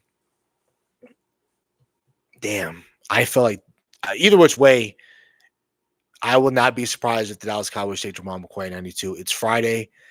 The Cowboys always take an injured player on a Friday. They always do. We took it last year with Savon Revel. Like any character concerns or injury history that the Dallas Cowboys view you to be, they always take it in the second round. So understanding that, I've been hearing a lot of press conferences where they're like, "Man, Dallas ain't gonna, take an injured player." But if people have him as a first round graded type corner, and he's available to you in the third, dude, I would take him. I would definitely take him, but I wouldn't be surprised if Dallas goes in a different direction at 92, especially if they can get a player that can start and play today. But what that also let me know is Dallas Cowboys, by them trading for D Winters now, because I'm finally breaking down the pick or the acquisition that we made. Um, I just felt like the Dallas Cowboys knew that the linebackers were going to get wiped, and I figured out that also this morning because when I dropped my morning video talking about the best available players, I talked about most of these guys, and I didn't think they were going to be there. So it sucks because I really wanted one of these linebackers, but like I said, it was going to be really tough because these teams don't know how to draft any damn way. But if you don't pick all the way until pick 92, it's going to be damn hard for you to rely on these teams to suck at drafting for that much longer. So it's just like because the only linebackers that I would take at pick 92 for sure is Anthony Hill Jr. I would definitely take him at 92. But I like Kyle Lewis a lot. Kyle Lewis is what, five? Okay, well, he's 5'11. They list him at 6 feet on ESPN, but really he's a 5'11 player. I want him. He can be another safety type player that we can put in the back end, him and Downs. Because he's decent at linebacker, but he's gonna have troubles getting off blocks and stuff like that. So yeah. Pick is in. Who was at the Chargers? Damn. I wonder who the Pats are coming up for. I mean, I already saw. I wonder who the Pats are coming up for because they traded all the way down near the second to last pick in the second round to move up with the Chargers. So I wonder who they're going to try and come up and get. Maybe a wide receiver. I can see a wide receiver. They could take Chris Braswell. Maybe Malachi Fields, Zachariah Branch. Maybe. I don't know, but I believe they need a bigger wide receiver. So let's see what they do there. The Vikings, fuck, man. The Vikings just got Jonathan Grenard, dude. Outside linebacker, edge rusher from the Minnesota Vikings. Damn. Damn. That's a really good pick.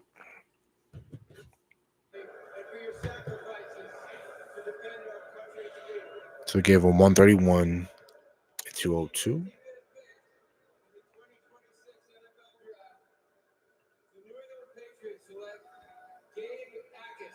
Gabe Yakis is who the New England Patriots just selected right here. Great. He's a solid rundown player. I thought Gabe Yakis was definitely going to be somebody that was going to go last night and definitely get drafted. That's what I heard a lot of chatter come out of. But I think that the Patriots, they got themselves another solid pass rusher that can come in, come off the edge, be a really great run defender for that team. They did lose Kelvin Chason, who's a solid pass rusher for them. So it makes sense for them to kind of replace him with a guy like Gabe Yakis. Not a guy that's going to be that high effort. I mean, I'm tripping. He does have high effort. I'm sorry, but he's not going to be that type of sack player where you're like, all right, cool. Like every single time we're around November, he's going to have like 10 to 12 sacks. I don't think he's going to be that type of player, but I do think he's going to be very solid for what the Patriots and what Mike Vrabel is looking for in defensive end. So that was a really solid pick by them. Um, so cool. Was a wrestler in college. Hold on, let's see.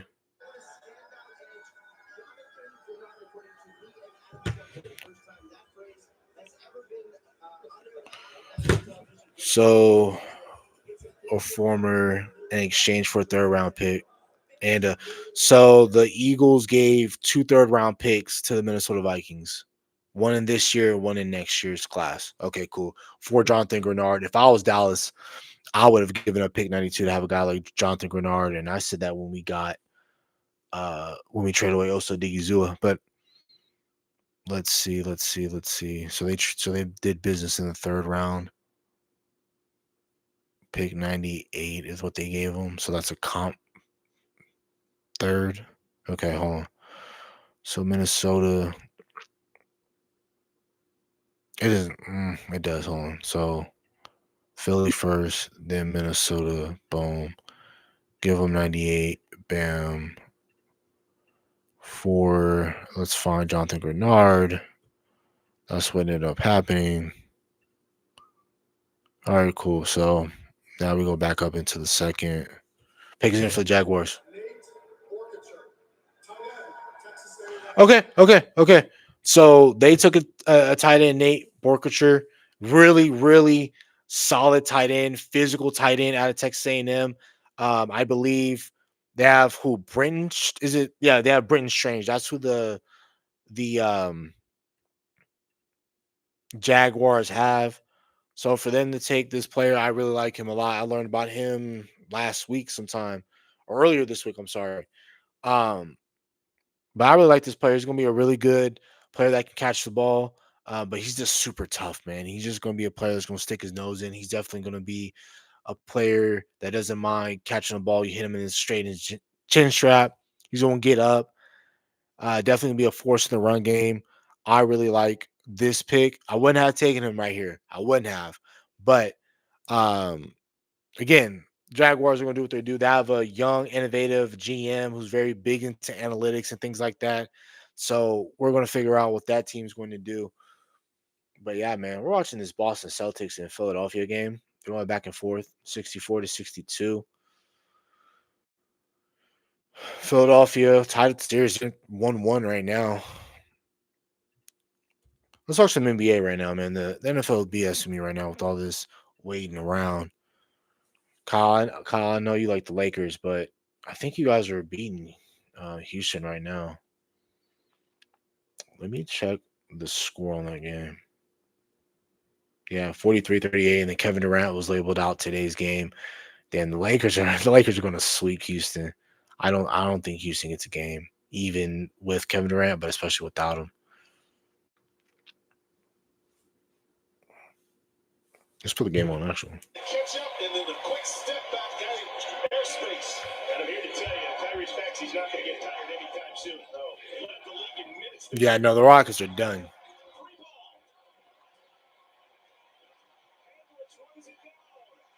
Sixers can take the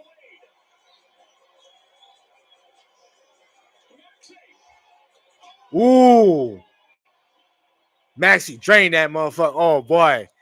Hey, bro, Maxey can hoop, bro. Tyrese Maxey can really hoop.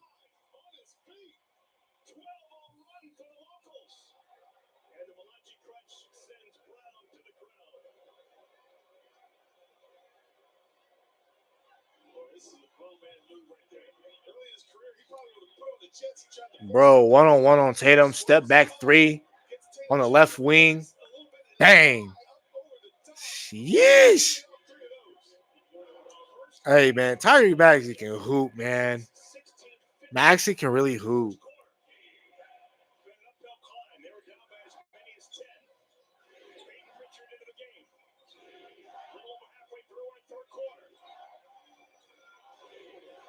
That's a nice pass, Jaylen Brown.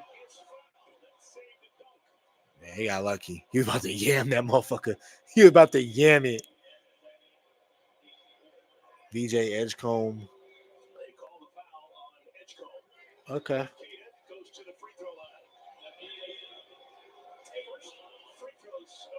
Let's see if he knocked down this shot.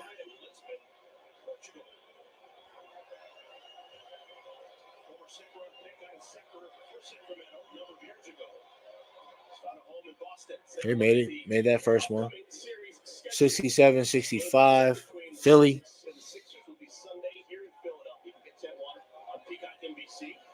Game 5 Tuesday back in Boston. If necessary, Game 6 would be on Tuesday, and Game 7 would be on Saturday. Remember, Boston has home court. They're the number 2 seed in the Eastern Conference.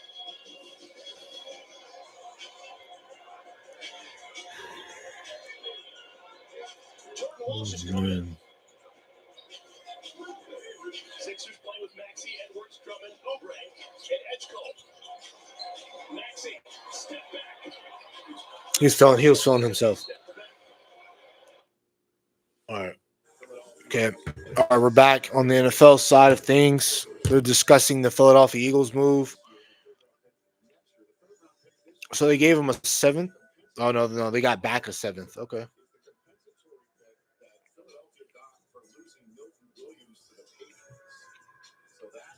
So they use their comp third and next year's third to go get Jonathan Grenard. That was a really smart play by Howie Roseman. Even though I can't stand that motherfucker or the Eagles in general, but that was a smart move to get yourselves a legitimate pass rusher. And it makes sense because the Philadelphia Eagles, they're trying to get edge rushers because they know they can't beat Dallas in the middle with what we got with Cooper Beebe, Booker, and Tyler Smith. So they're trying to beat us on the exterior with Tyler Guyton, who's so. And then let's see what the Bears. Let's see where they go. They are on the clock. I wonder where they go. Bro, there are still some damn safeties I really love still that are on the board that if they make it a 90, 92, I wouldn't mind Dallas taking another safety. I would rather if the best player on the board is another safety, just take him, dude. I'm not even playing dude, like if we can get another safety in here. Bro, I would love if Dallas can take another safety. But let's see what the Bears do. Drew Dahlman.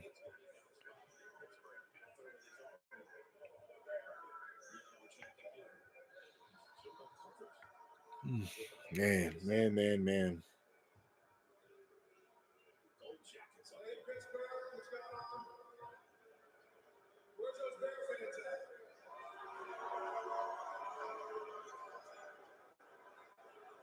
Da Bears.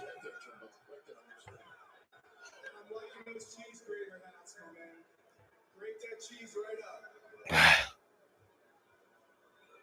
With the 57th pick in the 2026 NFL Draft, the Chicago Bears select Logan Jones, center, Iowa.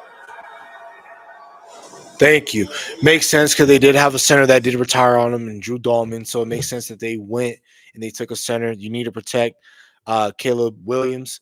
Iowa offensive lineman too. I like that pick by the Chicago Bears. Again, would I had taken him at that point? No, but if you really like a guy, you're supposed to take him. That's what you're supposed to do in the draft. No matter you don't really care what anybody else says, because you do all that months of scouting, especially with the scouts. They do scouts. These scouts, they're literally scouting these college players years in advance. So they already know most of these prospects that are coming out. So they probably just said, "Hey, what center do we feel comfortable with and taking right at this spot?" And they found that out, and they ended up selecting the player that they ended up picking. So it makes sense for the Bears to take a center right here. The Cleveland Browns traded right now. They're going to be on the clock. The pick is in. That was quick. So the Browns from the 49ers. So the 49ers, they're doing a whole bunch of moving in this damn draft. Let's propose that trade. Cleveland got a crap ton of picks, sending them to SF. You know, they asked us playing Santa Clara. They're going to swap 70, 58, 152. What? Also receiving pick 152.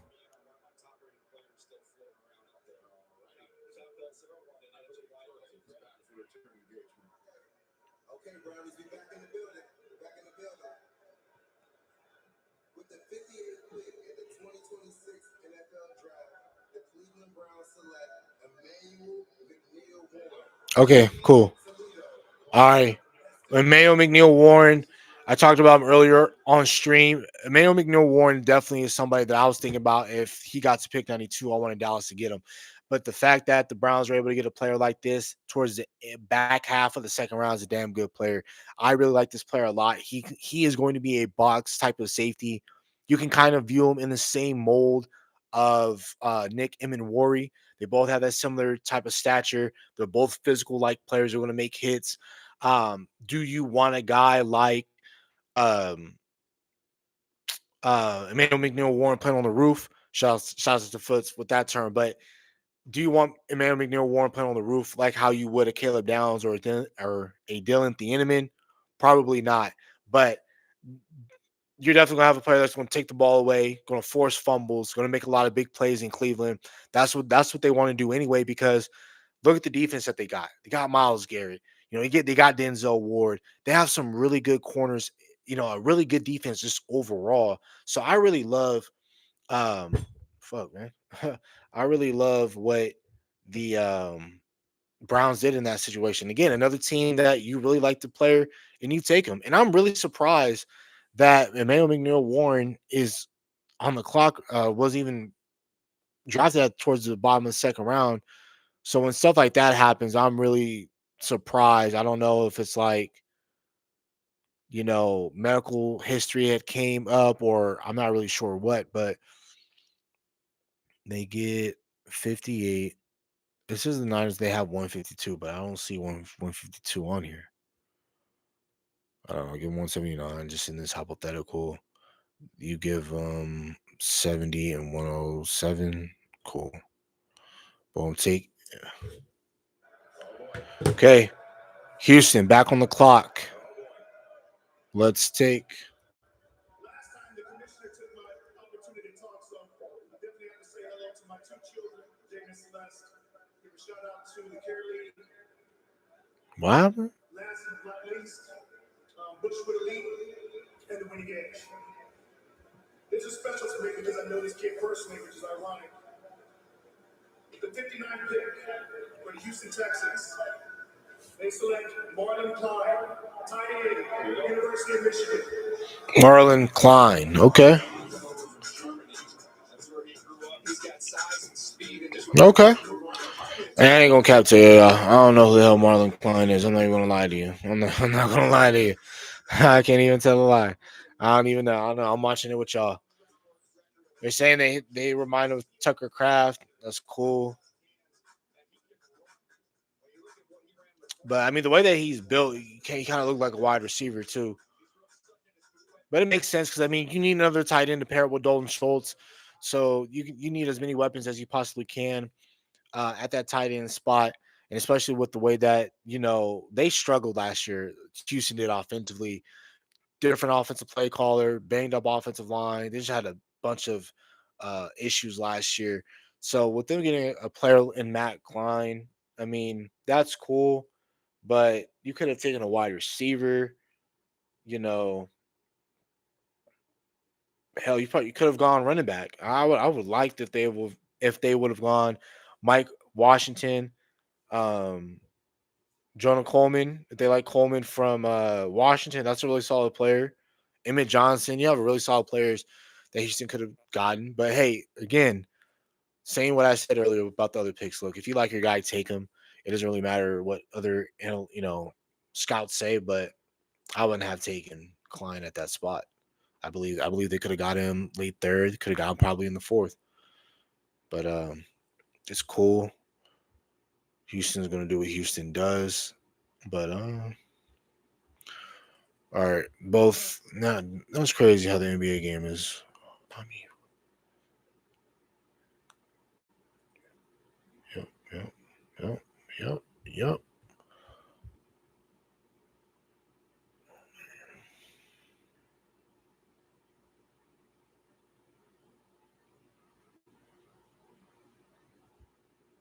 That's cool. That's cool. That's cool. A lot of people love that 49er trade that we got for D Winners. Like I said, I like D Winners. I just don't view him as just that starting linebacker right now. But I mean, right now, if we were to play a game today, right now, D Winners, Demo, or your two linebackers that are going to play today. Um, but I love the move, or I ain't gonna say that I love it. I like it, but he's on. And another thing I'm thinking about contractually as well, because that's unfortunately the sad part that you think about with the Dallas Cowboys. He's on the last year of his rookie deal. Even if we were to sign him, I don't think he'll ask for anything major But hell, who knows? He comes in. This might be a scheme, made in heaven for a player like D Winters. He come here, he ball out. Hey, it's cool because shit. If we can, recoup another pick, like if we can get like a fourth round comp pick or something crazy next year, you know what I mean? That'd be cool as well. But man, let's see who's on the board now. The Bears again. The Bears again. They're also on the board. Where could they go? I wonder if is Jennings Dunker still available, or did he already get taken? Yes, he's still available. Okay, so I wonder if they try to go interior offensive lineman. Everyone's been telling them they need to take a D tackle. Is it even worth it at this point? Nah. Zane Durant more like a 3 tech. So Landon Robinson out of Navy. I wouldn't reach on a defensive tackle. I wonder if they go Dramod McCoy. They did lose Nashawn Wright in free agency. Tyreek Stevenson. Okay, so there was a trade. The Titans are now on the clock. They traded. Let's see what they did.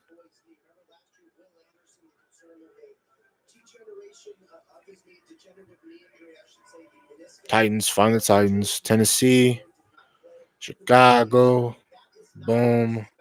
So what?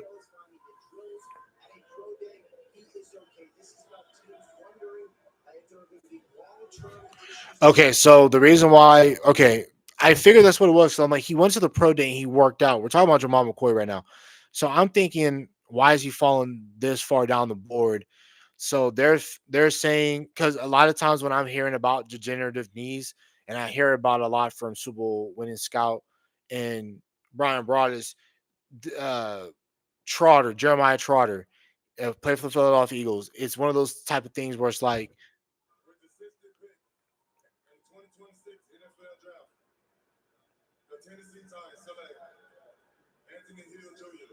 motherfucker, dude, stop! What the fuck are we doing? Stop this shit, dude. The Titans took a really good linebacker, dude. They took a damn good linebacker, Anthony Hill Jr. out of Texas. I didn't like that move at all. From a Cowboy fan perspective, damn. They took the best linebacker left I had on my board at that spot. Texas, they wouldn't have took him, man. This is a great player. And especially with Robert Saleh coming from that background, the linebackers that he has or had with San Francisco. And then now he got a similar linebacker, Anthony Hill Jr., that when he comes down, he's gonna make plays. He wreaks havoc. He's not afraid to make a play on the ball. This is a damn good player. And damn, they got them a damn good linebacker in Tennessee and Anthony Hill Jr. I really wanted him to be a Dallas Cowboy. I really wanted him to be a Cowboy. But again, if we're being realistic, was he going to be there at 92? No, he wasn't. So not upset. It sucks. But this is what happens when you don't have a second round pick. But again, I can't complain about it and whine about it because what? We got Quentin Williams. You know what I mean? But with how piss poor your defense was last year, this is why the Dallas Cowboys need to take care of free agency and be better. Because if we had N'Kobe Dean, or like if we have N'Kobe Dean right now, and all the linebackers are going off the board, I'm not tripping because I can still appreciate all the good corners that are left for the Dallas Cowboys at 92. And I can still do that now. But damn, if you would have gotten a real linebacker, I would have been happy. You know what I mean?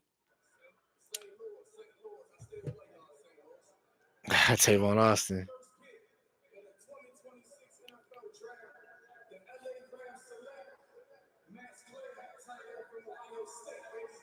Max Clare. Okay. Max Clare at Ohio State. Okay. I really like Max Clare a lot for what the Rams need. The Rams need as much help as they possibly can on the offensive side of the football. Not saying that's a terrible type thing, but you are going to need another wide receiver. They have, what's his name? Terrence Ferguson. And then you have now Max Clare. You have Devontae Adams. And then you got Puka Nakua, who's doing a bunch of dumb stuff in the offseason. But the Rams got it cooking right now in terms of the draft picks moving forward. Last night, right? Because a lot of times stuff comes out, and I was shocked. last night about what the Rams did. I did not see the Rams taking Ty Simpson, but the only person that a lot of teams were mocking in the first round from Ty Simpson, it was the Rams and it was the Jets. Um, again, unlike McVay, Kyle Shanahan likes weird type quarterbacks. He just wants quarterbacks that are smart that can fit his scheme. But Sean McVay wants both. Sean McVay wants him a dude that can actually play quarterback, can deliver the ball downfield, play well in big time moments. And I just don't think Ty Simpson has that. Just right now, I don't believe that. Do I believe with the weapons and the way that they do football with the Rams, can Ty Simpson be a really good quarterback? I believe he can be one. Who knows? So far, I believe he went to the best situation. But damn, because you also got to think about with Sean McVay and what he had with Jared Goff. He didn't like Jared Goff in terms of the limitations that he has at the quarterback position, which is like me. We're both California kids. I'm from the Bay.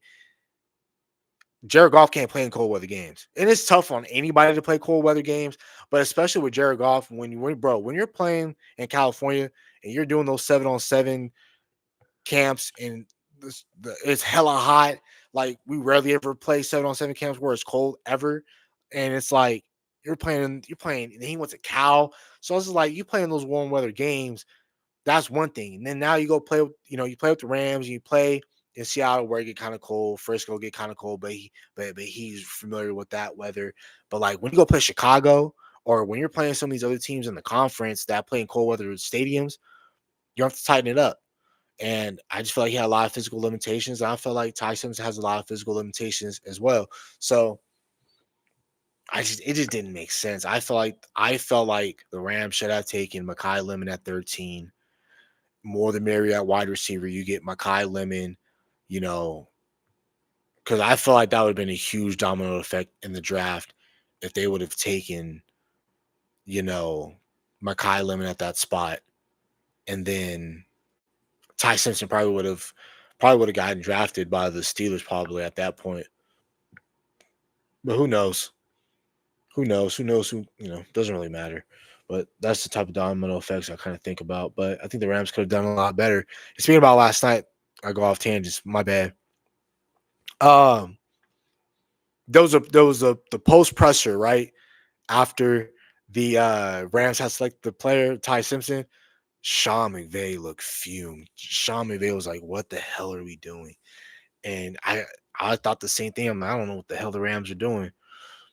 The Bills are now on the clock. They traded up with Denver. Again, we're still on commercial break when it comes to the draft. So the Broncos select them because yeah. Hold on, where are we at right now? Bills, because that's what makes this thing work. Denver, cool.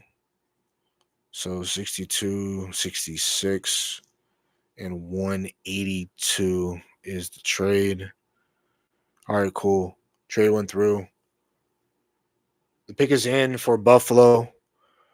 They traded up, I believe, 2 spots to get to this point. I wonder. I wonder if they take a safety like AJ Halsey. Talking about the Bills are on the clock right now. That I can't believe with Jamal. I think Jamal McCoy really.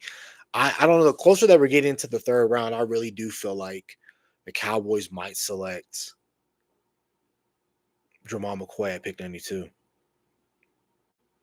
because all the linebackers are off the board. Not all the linebackers. I really like Harold Perkins. I'll take him with the third pick. If the Cowboys want to go Kyle Lewis and they really like Kyle Lewis, I would love that pick. But now I'm still looking at edge because you got Kieran Crawford out of Auburn. I love Mellow Height a lot. You got LT Overton, you got Dennis Sutton, Josh Joseph out of Tennessee, Jay Sean Barham out of Michigan. But we know how a lot of Cowboy fans feel about Michigan players. But we'll see. We'll see, man. We'll see. We're back on with the NFL. We have to take advantage of the opportunity to go up here with the legend, Penn State and Buffalo. Yeah, no, that man had a tough time announcing that earlier pick.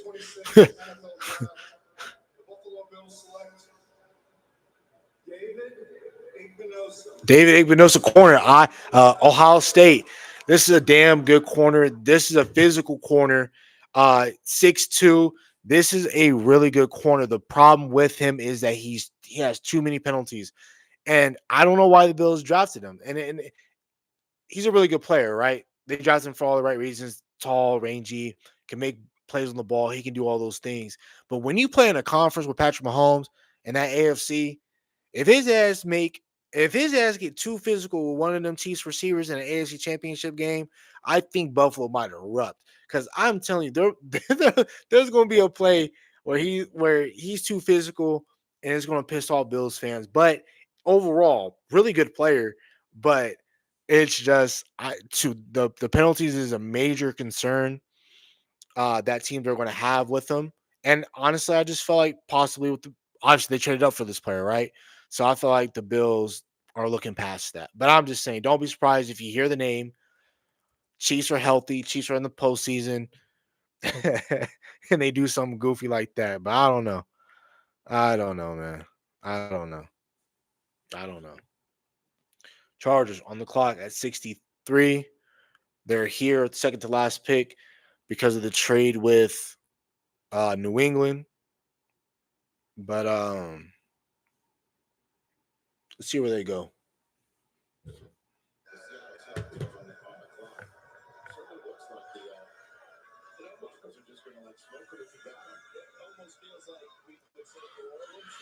Where do the Chargers go? Chargers can go. Yeah, they definitely need offensive line. If they take an offensive line, they should go Jennings Dunker right here. If you are the Chargers, you should go offensive line right here, especially with the way in which their offensive line went out last year with the Chargers, with Rashawn Slater out for the year, Joe Alt out for the year. They had a lot of offensive line issues.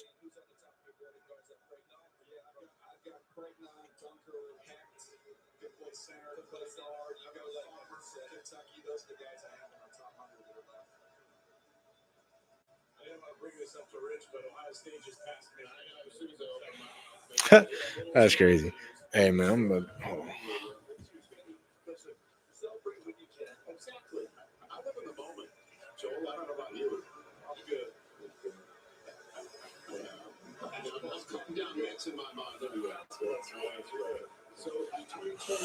all right, man. All right, we're back. I'll turn off that damn AC again. A little too cold in here. All right, where do the Chargers go? I think they go. They should go offensive line. Sean Merriman.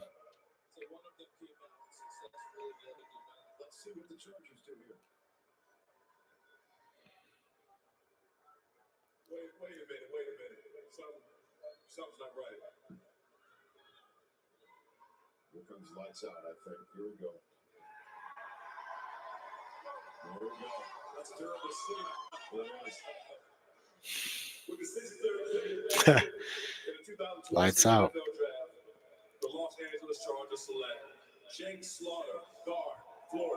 Jake Slaughter. All right. Okay. Yeah. Oh, damn. I forgot they got Tyler Biadasz. Okay. So it makes sense. I figured they were going to go offensive lineman. I thought they would have gone Jennings Dunker, in my opinion, a more physical type of guard that can lean on people. But getting Jake Slaughter is a definite solid center um, for the Chargers. Now, I believe Jake Slaughter will be playing guard for the Chiefs. I mean, for the Chargers. Because Tyler Biadasz, he's too light in the ass. I know this as a Dallas Cowboy fan. He's a player that can't handle strength too well. So they're going to have Tyler Biadasz play center, and they're going to have Jake Slaughter play guard. So I don't know if they still have Zion Johnson. I think he might have left. But either which way, with the Chargers, definitely your offensive line definitely got better by making this pick. So the pick is in right now for Seattle. I'm trying to think about what Seattle could use. They have Elijah Arroyo. They don't really need tight end. They have AJ Barner. They don't need anything really offensively. They did lose secondary corners. Could they go Jermod McCoy? Not in the second round. I don't think so. Could they go? Damn, who they losing? Who'd you guys lose in free agency? I know you guys lost to safety. I don't know. Was it Kobe Durant? There was a player y'all lost. I think, but for sure, either which way, I think secondary is where you guys are going to go. Is what I'm basically trying to say for Seattle. I think they go. I don't know who they go with though. They could go Keontae Scott. No, because they have Mayo McNeil Warren. So Keontae Scott doesn't really have a real position. They could go Keith Abney because you already have Devin Witherspoon. So you could have another outside corner in Keith Abney.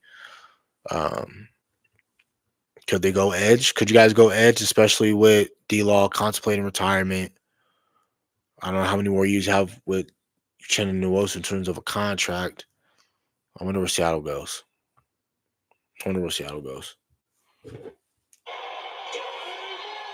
All right, we're back on the NBA because we're waiting for this pick right now. So TJ Maxey just hit a three.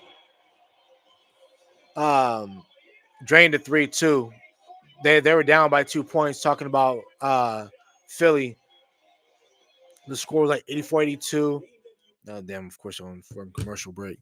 But damn, that was a nice three by Tyrese Maxey. I don't know why I say TJ Maxey, but Tyrese Maxey knocked down to make the score 85-84. It's a damn good game right now. Damn good game three in Boston and Sixers series. Let's see.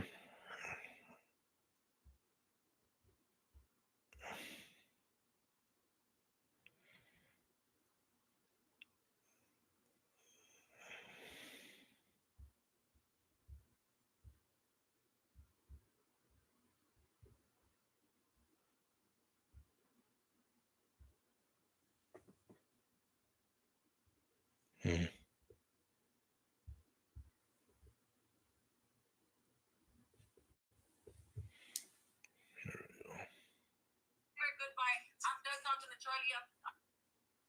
All right, let's go back. Oh, damn, who that?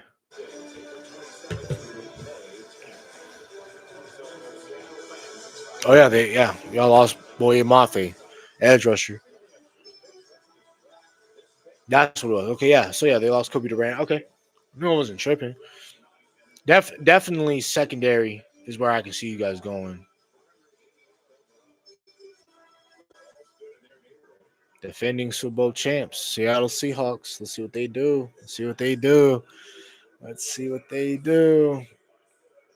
Well, still a lot of good players left on the board. Damn. I didn't think they were going to take that safety, but they did. Hmm.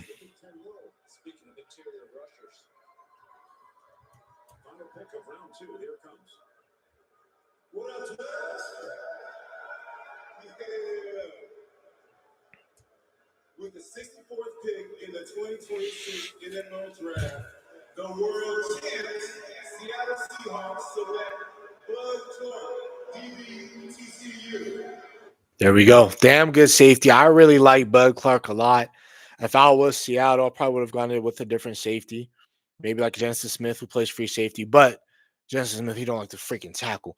But Bud Clark, man, I really like this player a lot for Seattle. Can take away the ball. Uh, Definitely a rangy type of safety as well. You can line him up in the slot if you really want to. But this is a versatile player that McDonald is going to like a lot in Seattle. He's going to make a lot of plays. Um, got him, Nick him, and Worry. I still really love what Seattle is doing right now. I wish they had more picks, but they're just not pressed for it. They're not going to trade back or do anything too crazy. They're just going to sit there, take the best player available. Again, they don't have a crap ton of needs that a lot of other teams have. So yeah, running back was a main issue. Yes, they did want to replenish their secondary because they did lose some secondary players, but that's still a team that's still great interior wise. They're comfortable with the linebackers that they have. So they're not a team that really needs a whole lot, but it is what it is. Now we're in the beginning of the third. Pick is in for Arizona.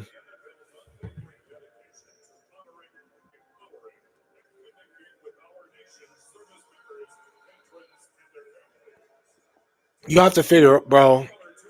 Arizona has to go defense. They don't have to do anything really. But you figure they go defense. I mean, they went offense in their first two picks, but it looks like for them, they're just trying to take the best players available.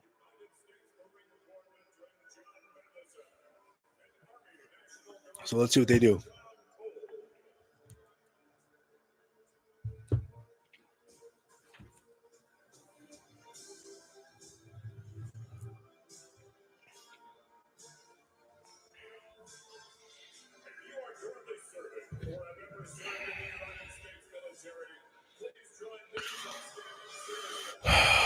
All right, it's a long way until 92. It's a long way. So we have 27 more picks until we get there.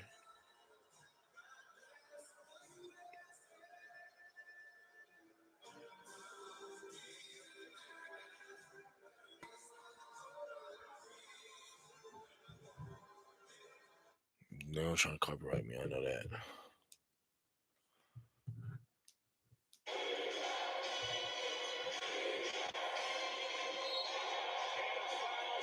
An illegal screen. An illegal screen.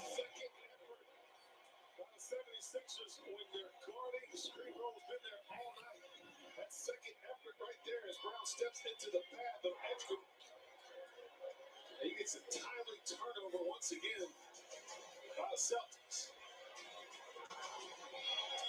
Next, he's had a 20-point second half.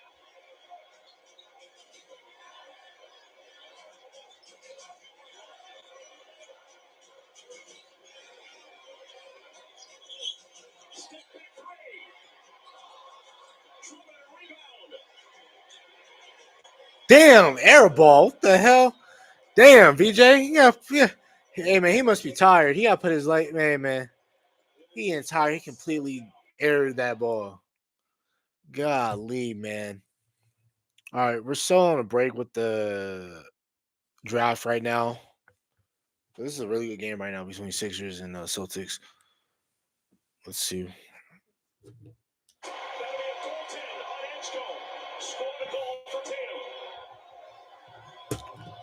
the ball doesn't go through the hoop, and Boston regains the lead.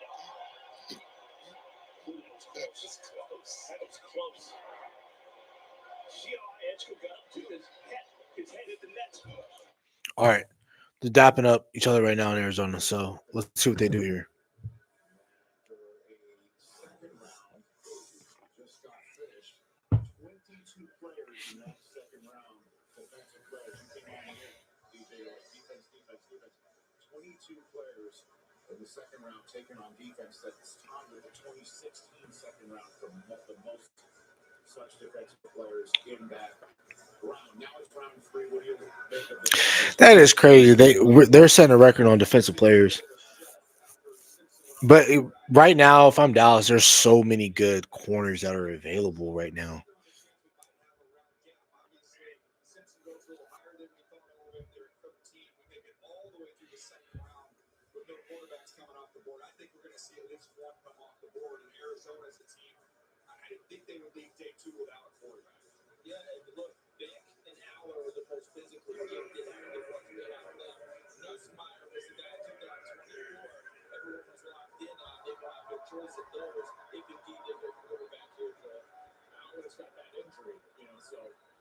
All the experience. We shall see. Here it is. With the 65th pick in the 2026 NFL Draft, the Arizona Cardinals select Carson Beck, quarterback, Miami. Wow, hey, Arizona takes their quarterback Carson Beck. I like Carson Beck. I like his game. When he has his highs, he's really good. When it's low, it's really low when it comes to Carson Beck. You think about when they played Alabama in 2024, right? That was a game in which, you know, they were down very early. Bama was kicking a butt, and then all of a sudden they make that late storm coming into that game. He had a really good year this year in Miami, where again had a bunch of weapons, offense catered to him. When he plays on time and he's making the typical throws, he's going to be fine. But it's mental up here with him. It's seriously it's mentally with him. Um, but because trust me, I remember Carson Beck, he had a lot of praise because a lot of people thought he was gonna be like the number one overall pick, and like he could have been like in last year's class or whatever. But Draft stock was down, terrible. Transferred, went to Miami. Miami gave him a bag. So I think Carson Beck for me is a very wish-washy type of player. Again, like the player, I think he's good, but I just don't. He, obviously, he's not going to be the starter. Obviously, not going to be the starter. I think there's going to be times where he comes in, he makes plays, and if they ever call upon his number. But I think Carson Beck being a nice backup quarterback won't be too bad, especially with Jacoby Brissett wanting money, and he has a ton of weapons like Jeremiah Love, Marvin Harrison, Trey McBride, Michael Wilson, James Conner. If I didn't say his name already, Trey Benson. Like they just have a crap ton of offensive weapons in Arizona. So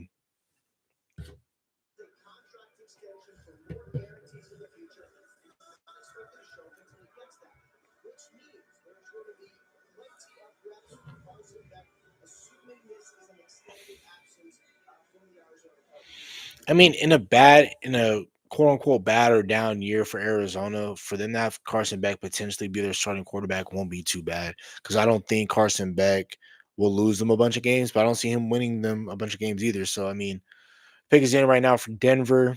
Let's see what Denver does.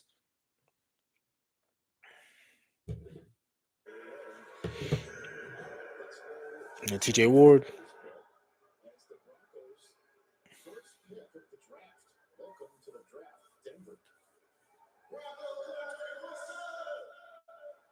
Yeah, let's go. AFC West champs. Hey, on behalf of Super Bowl 50 champions and the best owners in football, the Winner family, with the 66th pick in the 2026 NFL Draft, the Denver Broncos select Tyler Onyedown, D tackle, Texas A&M. Let's Tell it go. on you them. You demi. All right, cool. Defensive tackle for the Denver Broncos, not typically a team that needs a whole bunch of defensive help. They don't really need it, but again, having a rotational defensive tackle room is what they really need. They don't need a whole lot of defense. They just really need offense, and they need more offensive playmakers. That's why they traded for a player like Jalen Waddle. But this is going to be a nice player for the Denver Broncos. I really like that player, in which they selected a lot. Raiders are now on the clock. Raiders could go wide receiver. You got Chris Bell. You got Braswell, Ted Hurst out of Georgia State, who I like a lot. Um, Elijah Surratt, if they want to take him again, another quarterback, friendly type of player. Again, has a connection with Fernando Mendoza. Okay, I got spoiled already, so I already know who the Raiders take. All right, cool. So boom for there. All right, cool. All right, let's see what the Raiders do. With the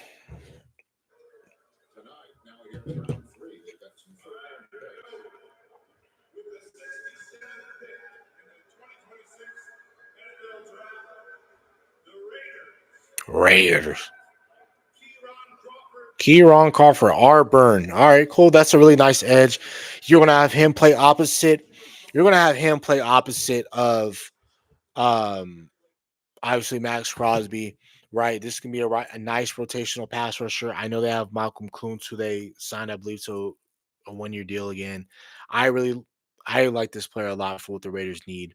They definitely need defensive end help, and I like Kieron Crawford a lot. Yeah. I mean, you guys yeah, I know Edge, I know, huh? But I think you guys go McCoy if you guys take McCoy. I think you guys would take him with the second, third round pick and not that first one you guys have because you guys pick at 91 and I believe yes, you got that from the Texans. So I believe that you guys could take McCoy there. That's where I see you guys taking McCoy if you guys legitimately have interest in that player. Pick is in for the Eagles, but let's see where the Eagles go. They just traded for an edge. They got a tight end. They got a wide receiver, Makai Lemon. Let's see what edge is on the board right now that they'll take to try and piss me off even more. Do they take Melo Height? Do they take Harold Perkins? I don't know. Could they take a linebacker here? Could they have? Could they take a? They could take a safety. I think they go safety here because they lost Blankenship to the Texans. They have Andrew Mukubu, who I liked a lot out of Texas. He's still there, so they could go safety. I could see them going safety, but I mean, it makes more sense for them to get another edge defender, considering they traded for Jonathan Grenard from the Minnesota Vikings, so they could go edge depth as well. So I'm eyeing edge right here for Philly. They could go Jennings Dunker. That's a tackle out of our guard. I view him as a guard out of Iowa. But if they want to go Emmanuel Pregnon, if they want to get a better off interior offensive lineman, I can see them do that as well. You said Zachariah Branch. Nah, I like Branch, but Branch he runs a lot of short routes, a lot of RPO routes, so that would technically work with what you guys want to run over there in Vegas. But Zachariah Branch at 5'9". I mean, look, I mean, if you guys want to take that speedy wide receiver, I'd rather you guys just take him in the fourth round than you guys try to force the pick right now. But again, I think right now with the way everything's headed up right now,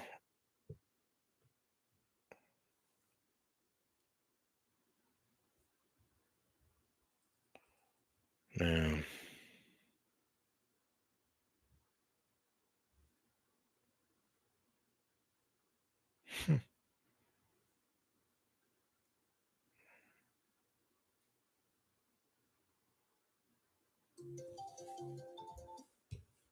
Yeah, I know. That is that is crazy.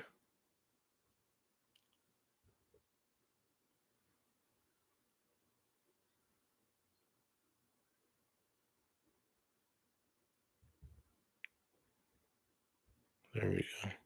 That's what I'm saying. Like the way that things are hit up.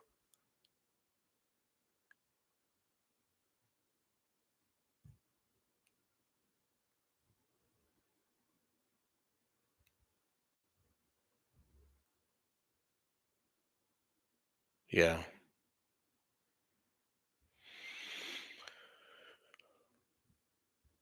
I wouldn't trade up for a player like that. But yeah, I'm telling you guys, I really do believe that Jermon McCoy might be a Cowboy. The way that the board's shaping up, all their linebackers are gone. Every linebacker that I wanted is gone, which I'm not shocked. But I mean, there's no point to reach on one. The best corner possibly in the draft, potentially. You have Mansour Delane. Now you have that second one waiting around. I mean, we could take, but there are some other corners I like if the Cowboys don't want to take them. Keith Abney out of ASU, Chandler Rivers, Duke. With the 68th pick of the 2026 NFL Draft, the Philadelphia Eagles select Markel Bell, tackle from Miami. Damn. Yeah, they took this damn near 7 foot tackle out of Miami. It made a lot of sense. Um, hold on.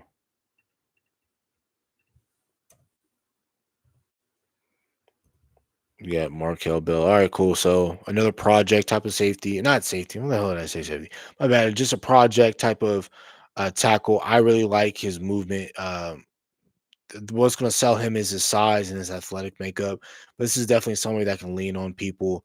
I believe he's going to stay at left tackle. Now, I wonder if, with the contemplation of Lane Johnson wanting to retire, I wonder if Philly wants to try and kick Markel Bell to right tackle or what. But I'll just keep him at left tackle. And if he doesn't pan out at left tackle with his size, I won't be surprised if the Eagles try to treat him like how they did Mekhi Becton and just put him in that guard. Damn, they all dressed the damn same in Philadelphia. What the fuck? Oh hell no! No wonder what they has one band, one one band, one sound. I mean, damn, they all dressed alike. Damn. Yeah, no, the corners I like in the third right now, Gabe. Let me look at the board real quick and let's see who's there. So if we're looking at corner, I like McCoy. I like Keith Abney at Arizona State. I like Keontae Scott. Will Lee's decent. Malik Muhammad, Takario Davis, Chandler Rivers. Those are the 7 that I like that the Dallas Cowboys were to select. I'm not going to be too upset. The cornerback I wouldn't really like is Will Lee, but if they take Malik Muhammad, if they take Keith Abney, I would love Keith Abney for the Dallas Cowboys. 5'10", coming from Dallas. Okay. Bears on the clock. Let's see where they go. The NFL and the Bears work to raise friends and children as part of our Inspired Change initiative. Tyler and Timothy, time to announce the pick. All right. With the 69th pick in the 2026 NFL Draft, the Chicago Bears select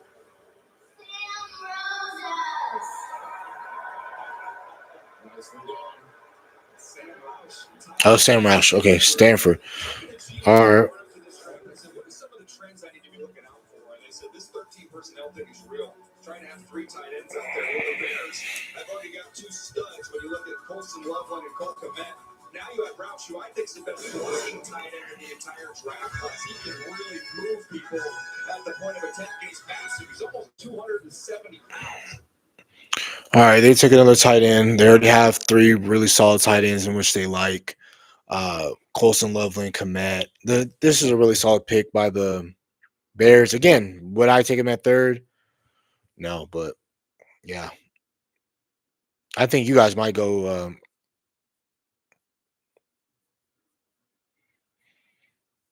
I don't know, Gabe. If you guys, I don't know because yeah, no. Damn, y'all pick in front of us, and so does Frisco. Mhm.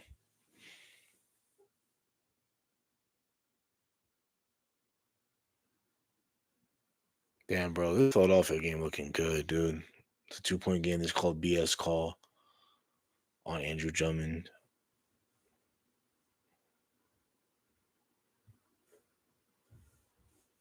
Yeah, the pick is in for the Niners. Let's see where they go. Or let's see where they go. Here's the Niners later selection.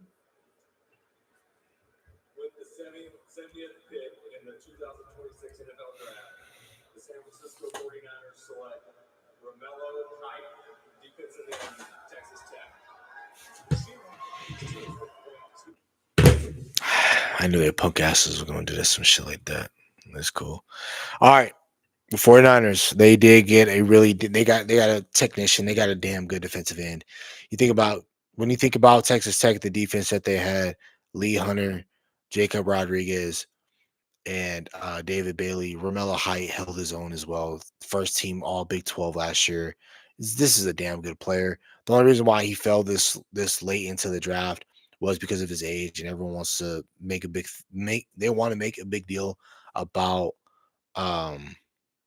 they want to make a big deal about age. But damn, the 49ers, they got themselves a really good player. I wanted him to be a Dallas Cowboy in 92, but instead his ass went to Santa Clara. So it is what it is. 71 with Washington. Washington can go defense. I think they're going to take one of the corners off the board because they got completely wiped out last night. You guys need a running back too. Yeah, definitely wide receiver. Definitely, yeah, wide receiver, DB. All right, commercial break. Hey, I'm gonna have the basketball game on. I'll be right back.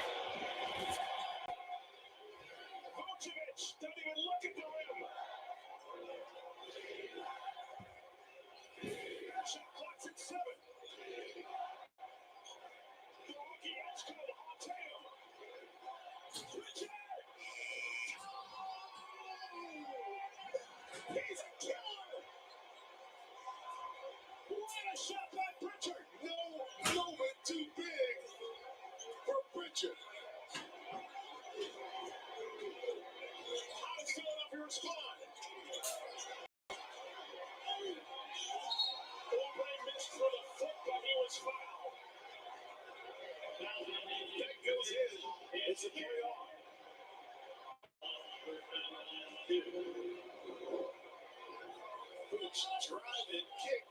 The block. Tatum's holding a follow through.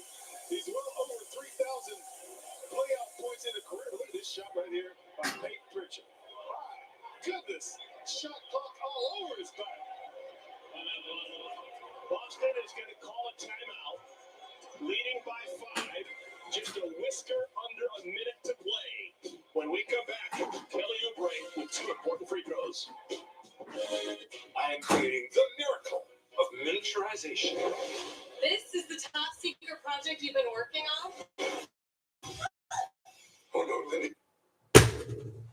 All right, y'all. I get some food in the microwave. I'm down. Man, I'm hungry. Boy.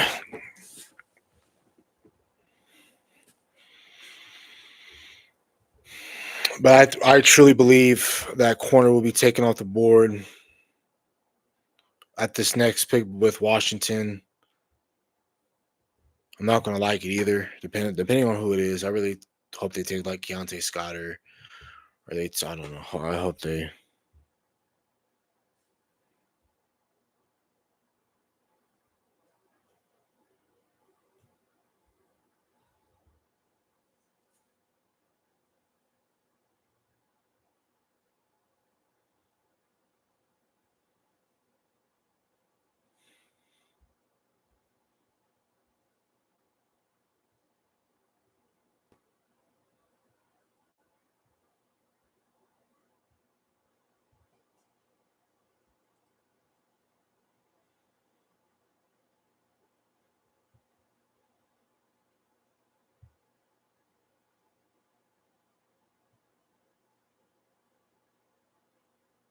Yeah, for real. All right, man. I don't know where Washington. I don't know where Washington can potentially go. Let's again. We're gonna. The pick is in right now for Washington. I'm put on this. I'm still gonna put on this basketball game for a little bit. I mean, they're going over the board right now. Right now, they're saying I'm checking Twitter right now. Talking about Dallas Cowboys, they said that they seem like the war room right now is celebrating. So I think Dallas. I would not be shocked if Dallas traded up in the third round for who. If we're trading him for anybody, it can't be Jamal McCoy because he's hurt. But if who would the Dallas Cowboys trade up for? Keith Abney, maybe from Arizona State, maybe. I'm looking offense right now. I'm really looking offense only because what wide receiver, bro. If Elijah Surratt or Chris Braswell is the pick, hold on, Washington.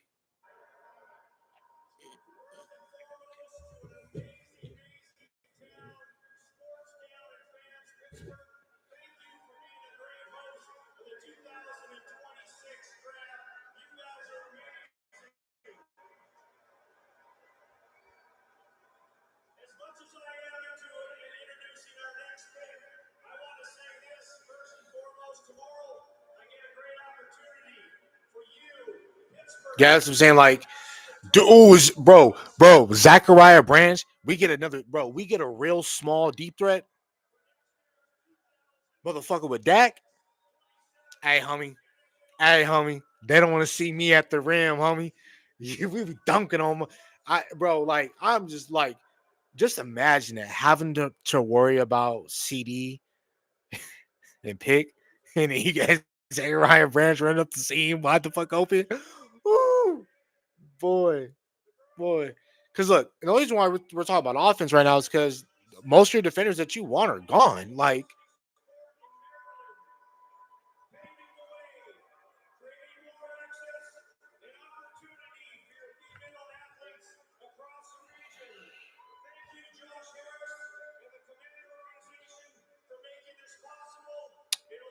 oh, I wonder, or do I wonder if Dallas trades out of the third round and try to recruit more picks?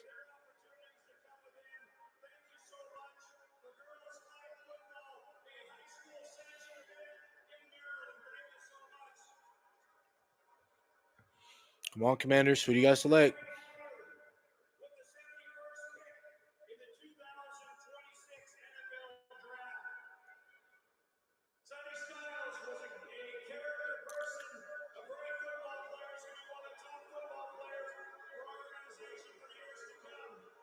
Make the pick, man. Bro, this is why I can't stand the draft, bro. Announce the pick. Bro, he did all that shit for man. Get the fuck off my screen, motherfucker. Man, turn the fuck, man. This is what I be talking about with the draft. They be doing too much BS, bro. Announce the pick. Cool. Talk about the charity. Do that. Great job. Should the first thing you talk about.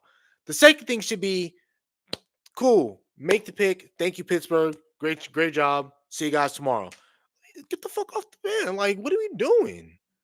He did all that shit for fucking Antonio Williams. Hey, solid wide receiver. I like Antonio Williams. But did he need that big ass introduction? Fuck no. Just make the pick and go on. We here to talk ball, man. Like, they want to do all that, you know. Her first round pick was a great character, dude. It's like, come on, man. Don't gotta sell them to me. Don't gotta sell them to me. Sell them to your fan base. Don't gotta sell nothing to me, homie. See, look, even they got the basketball game on because they know they be BSing in the draft. All right, cool. The pick is in for Cincy.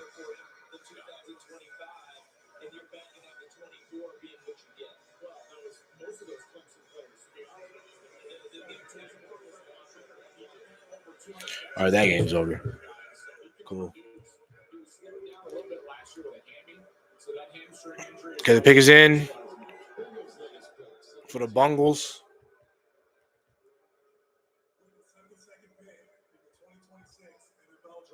Mm-hmm. Damn good pick.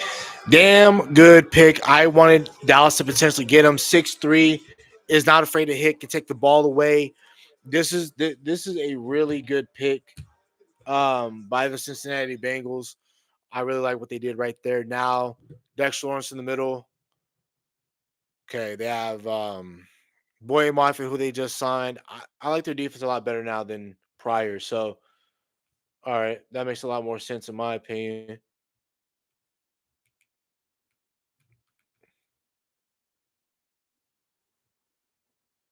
Okay, man, transfer from Arizona, went to Washington. They followed the head coach there, but man, okay, it's a close game right now in Houston, playing the Lakers. All right, y'all. I'm gonna go grab my food real quick. Put the draft on. I'll be right back.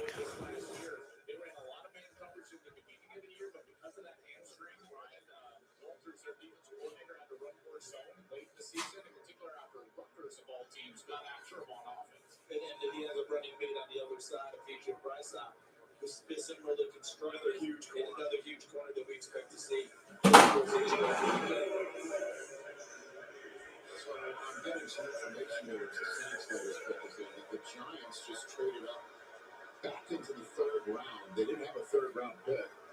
They traded 3 picks, including one from next year, to move back into the draft after this choice from the Saints. With the 73rd pick in the 2026 NFL Draft, the New Orleans Saints. Oscar Delp, Okay, tight end. Cool. All right, Saints took tight end. Cool.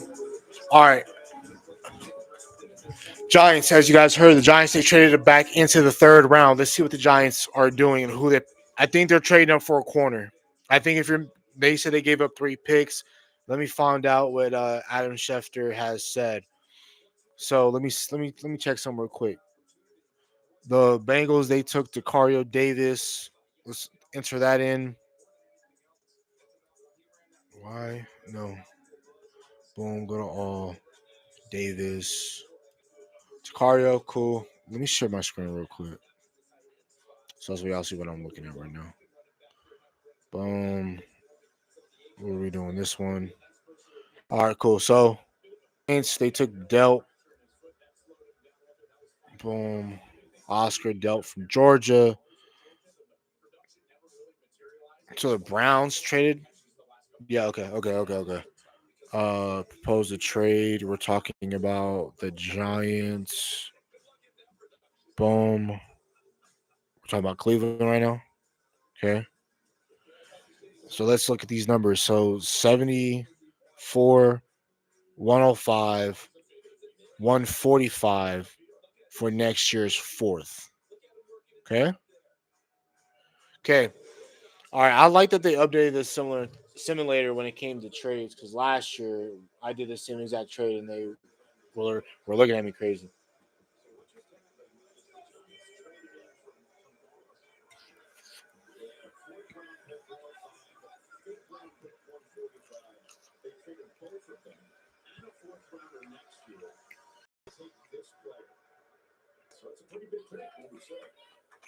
Next time we hear from the Giants, with the 74th pick in 2026 NFL Draft, the New York Giants select Malachi Fields, wide receiver, Notre Dame. Bro, look at that Malachi Fields tomorrow. But hey, again, if you like your guy, take him. 6'4" can go up and make big plays. I really like Malachi Fields a lot. Like I really do. And you get neighbors at the X or backs. You can put neighbors anywhere. It doesn't really matter. But you get Malachi Fields. You have yeah. That's a really good pick. I like that. Jackson already has that effort in the system, so he doesn't mind throwing the ball up. Malachi Fields is one of those dudes. Go up, go get it.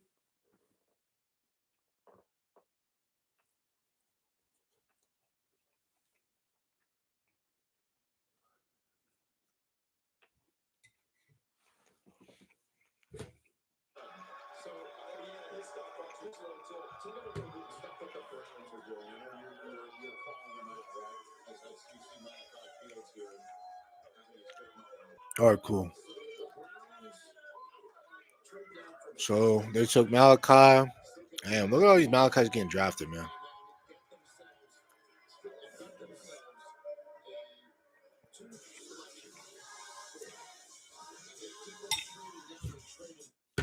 Trying to get my ass copyright, man. Don't play with me.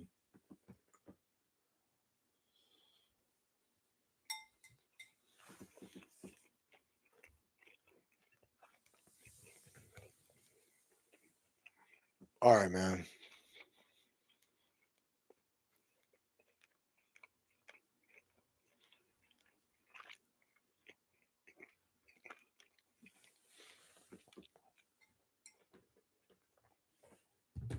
Listen, we've never done this before.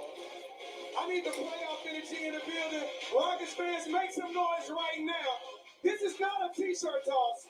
Would you like a Rockets player jersey right now? On your feet, if you want a Rocket player jersey, yeah, jersey toss. Let's go.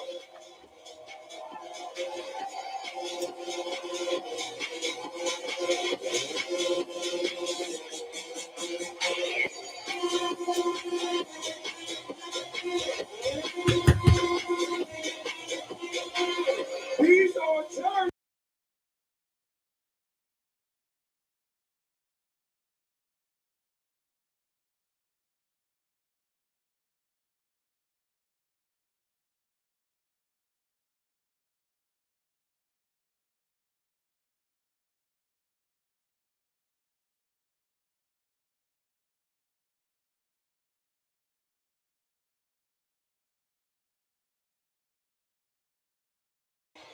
All right, we're back. Maybe. I'm not sure.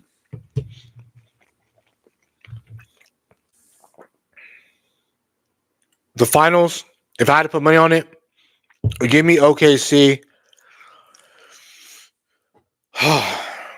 Give me OKC and give me Boston. I think Boston's a more well-rounded team in the East. I don't have trust in the Knicks. I don't have trust.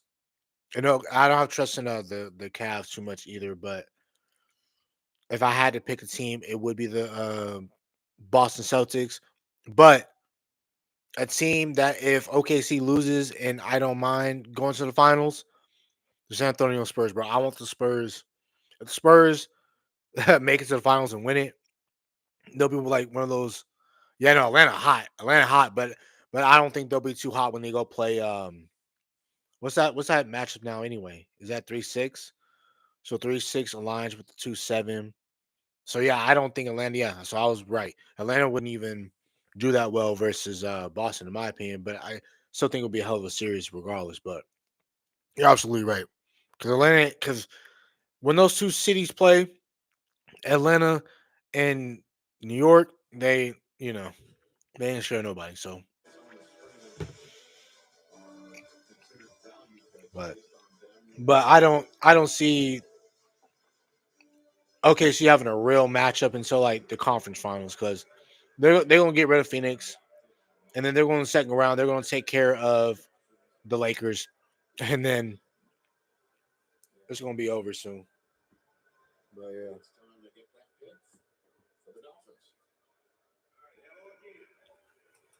With the 75th pick in the 2026 NFL Draft, the Miami Dolphins select Caleb Douglas, wide receiver, Texas Tech. Go Dolphins. Caleb Douglas is rated 4.39. We actually got that pick announced in under 4.39 seconds, so that was impressive. Okay. Caleb Douglas, wide receiver at Tech. Really solid, bigger wide receiver. Long, lanky. Somebody that Malik Willis can throw the ball up to. I really like that pick a lot by the Miami Dolphins. Now we're on the Steelers pick. Let's see what quarterback's available. I wonder if the Steelers take Drew Aller.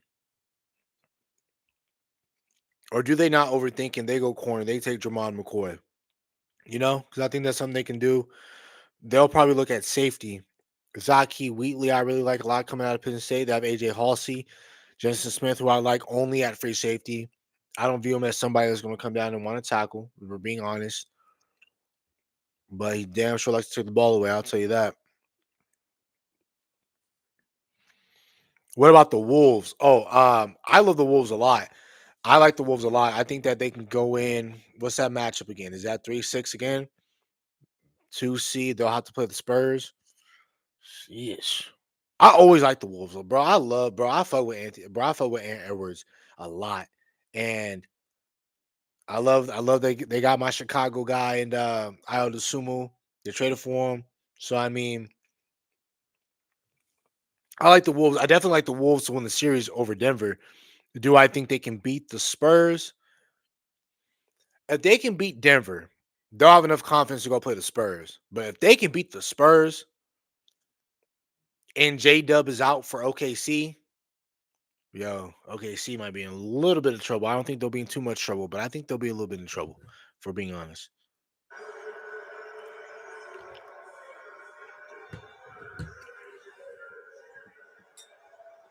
All right, they're doing the.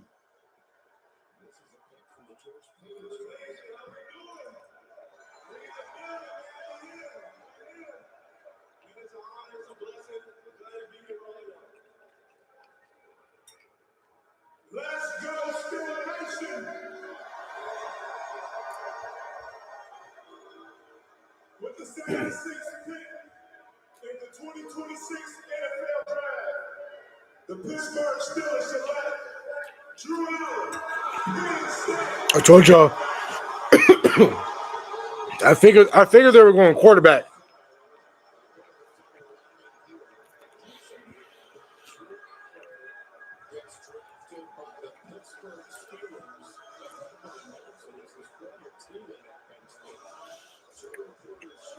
Damn, dude.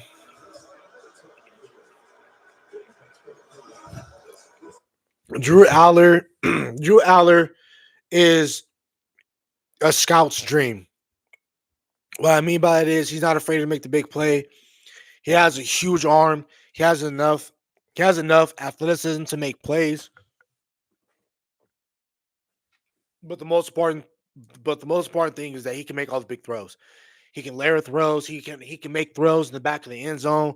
We've seen that particularly against Boise State. Um,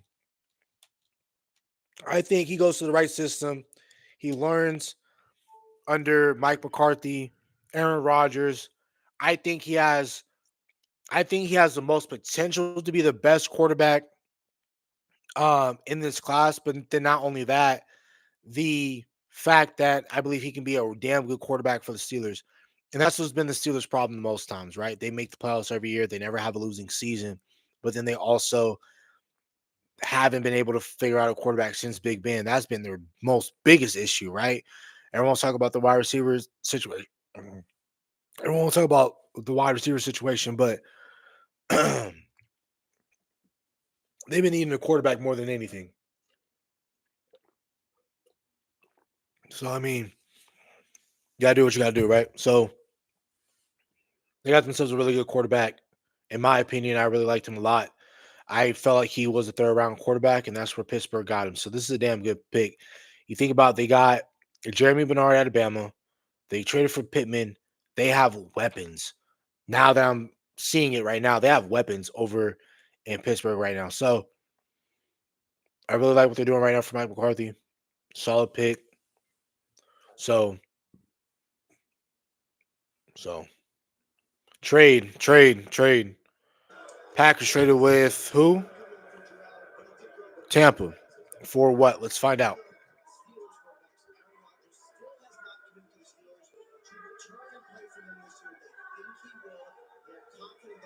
Okay.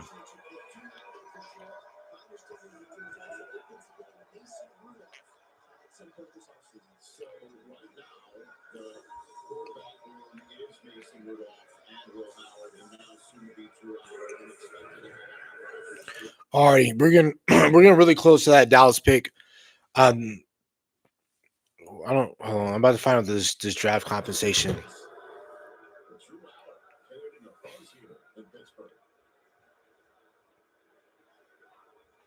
With the 77th pick in the 2026 NFL Draft, the Green Bay Packers select Chris McClellan, defensive tackle, Missouri.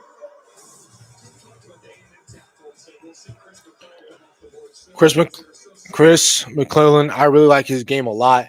They need interior defensive line help, especially with the injuries that they went through last year with like Devontae Wyatt being hurt. They traded away Kenny Clark. So they've been needing some interior defensive line help, and they didn't want to get bullied. And then they also lost Rashawn Gary to us. So I think that was a really solid move by the Green Bay Packers to take their guy, Chris McClellan. They're going to be a really solid player for him. Uh, get upfield type of defensive tackle, can take on double teams. This is a really solid pick by the Green Bay Packers. Again, a team that loves to take trenches no matter like what the optics are. They love taking them trench players. So, damn. All right, cool. So, all right. I still have to figure out this draft compensation when it comes to um this Green Bay pick, and Shefty doesn't have it. I'm about to check in.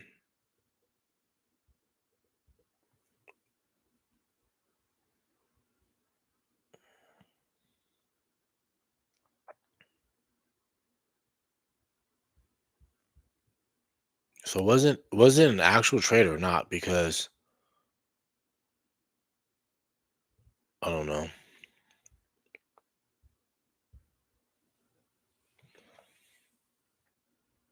I don't know, guys. I don't know. So this is what we'll do because we don't really know draft compensation. This is what I know will probably happen. So Green Bay wanted to come up. They went to Tampa. I know for sure they would swap third round picks. And Green Bay being the team that wanted to come up, they probably gave them.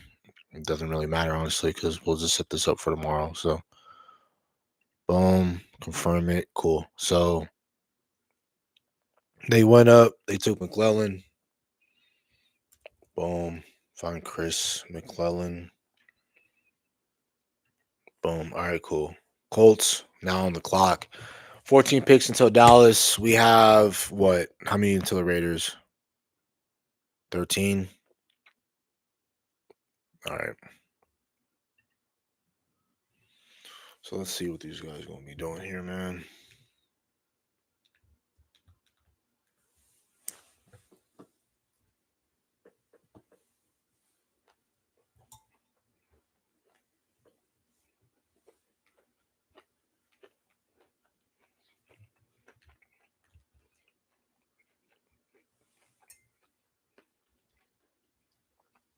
And we're just in commercial break right now on every platform.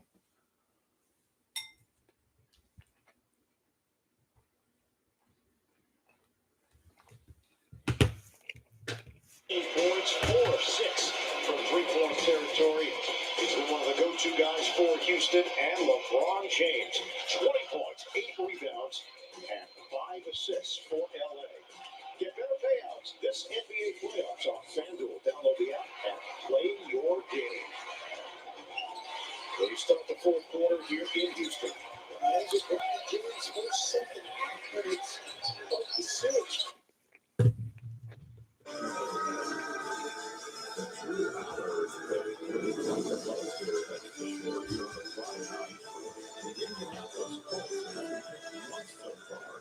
In this draft, C.J. Allen, a linebacker out of Georgia that was earlier in round 2, and now their second pick of this draft coming up for a team that started out like a house of fire. Daniel Jones is their quarterback, and Jonathan Taylor looking like an MVP, offensive player of the year type, and then it all fell apart with the torn Achilles from Daniel Jones, and that was right when they traded 2 firsts for Sauce Gardner, so fortunes kind of changed. Now here's their second pick of the night.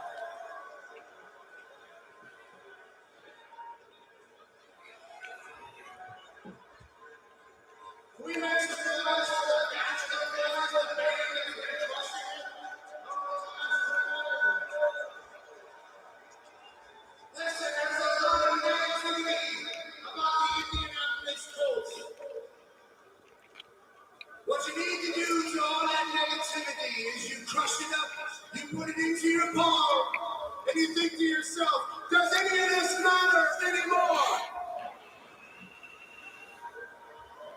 No.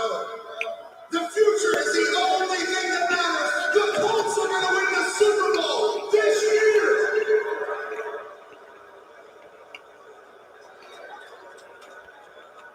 Way better than you bum-ass Chargers fans down here. I'm joking. I like your team. I like the Colts more. I also like, with this 78th pick in the 2026 NFL Draft, live from Pittsburgh, Pennsylvania. The Indianapolis Colts select A.J. Halsey. Safety, LSU. LSU. See the Super Bowl, boss. They were shopping to fix the middle of their defense in the SEC. They've already done it with the linebacker and C.J. Allen. Now they go with A.J. Halsey. Damn good pick. They need a secondary help. They're about to lose that cornerback Kenny Moore. I really like AJ Halsey a lot. He can take the ball away. He's a bigger framed type of safety. Man, I like the way AJ Halsey plays. That's gonna be a damn good pick. That is a damn good pick by the Colts. Yeah, man. Set the tone. This is set the tone type of player for the Colts. Makes sense. They got CJ Allen. They got 2 SEC players, CJ Allen and Halsey. I like that. Leadership camaraderie. He started his career in New Mexico. Then he went to Houston, led the Big 12 with 5 interceptions in 2024. Got an opportunity with LSU. All he did, all SEC. I mean, he developed over the course of his career. Yeah, no doubt about it. Very quickly, he was an all-American freshman in Mexico. Kind of think that it's a great theory, kind of like Bill Parcells. Falcons on the board. Pick is in. So they go to the SEC to get a CJ and an AJ. Now here's the Atlanta Falcons after drafting. There are no more Terrell siblings, correct? Hey, I hear y'all out there. What's up, man? We still here. All right, we're going to keep this thing rolling. With the 79th pick in the 2026 NFL Draft, the Atlanta Falcons select. I guess we're going to keep it red and black. Second round branch. Damn.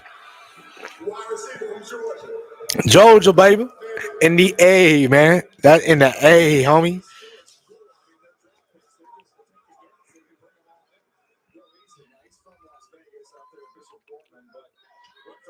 Okay. Damn good pick by the Falcons. Damn good pick by the Falcons, man. Got them a Georgia kid. Damn good pick.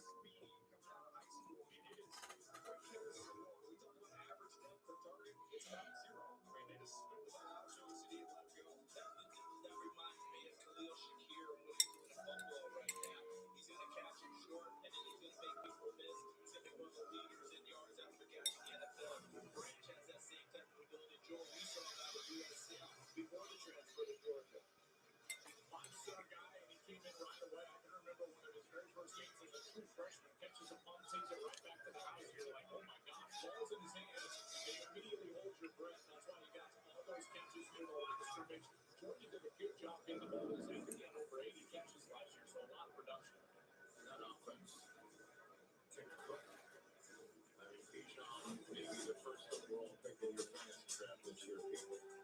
And I know Penix is on the screen there, but Tua's got a real shot to start if Penix isn't healthy and might beat him out of whatever competition if that happens. Drake London. Baltimore's on the board right now. Pick is in.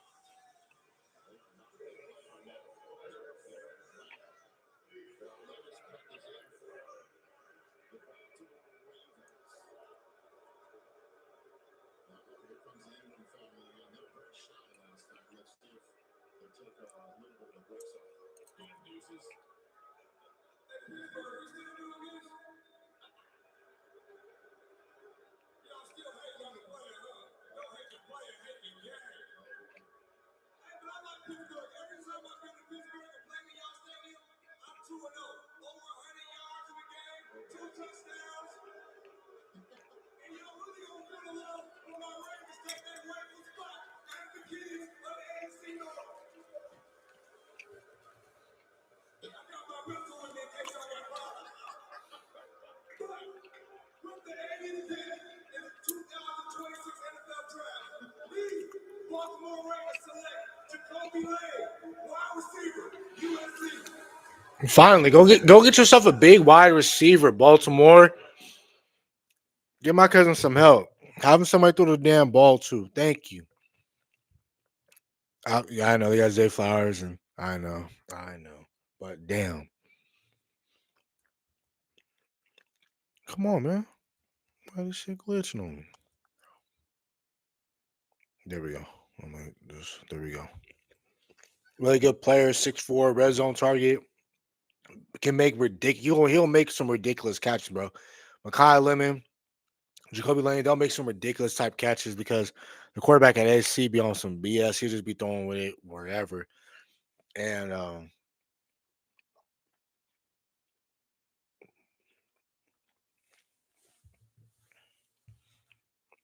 right, we got another close game. Did we get how high that? Here we go. Somebody do the math. It's a lot of math. It was high. By the way, in 2024, he had a ton of touchdown production in the red zone. Only Jeremiah Smith and Travis Hunter were the only other players in college football with 12-plus touchdowns. So when they got down in the red zone, they would target him because of his tracking ability and the catching ability in contact position. So this is a guy that can compete and come down with the football when it matters most. Lane is the 8th receiver taken tonight, 13 overall. The record for the first 3 rounds of a draft is 17. So there's still enough time here. The Jaguars are now about to pick again. And this is the Minnesota Vikings being on the clock. Panthers, Tampa, and the Steelers one more time. Maybe all those people that just bolted after the last one can come back in, turn the machines back on. Unfortunately, Joe, there are no more Ravens picks, I believe. I would love that. I think the Ravens should. I mean, the Ravens have a ton of day 3 picks. They should trade back in just for that alone. You know, they should just let him do Cleveland and Cincinnati too. With the 81st pick in the 2026 NFL Draft, the Jacksonville Jaguars select Albert Regis, defensive tackle, Texas A&M. I just referenced him, CD, a little bit earlier. Saw his teammate go off the board. It's kind of like twins in this draft, right? There's 2 of everything at every school. Regis is he's got real quick feet. He's the undersized defensive tackle at A&M. He's one who plays with that leverage, gets underneath guys because of that shorter stature. You see how thick he is in the lower half. He's able to use that for power, and then he can shoot some gaps as well with that quickness. Not the biggest guy at that position. He's just under 6'2", 295. He's got a little bit shorter arms.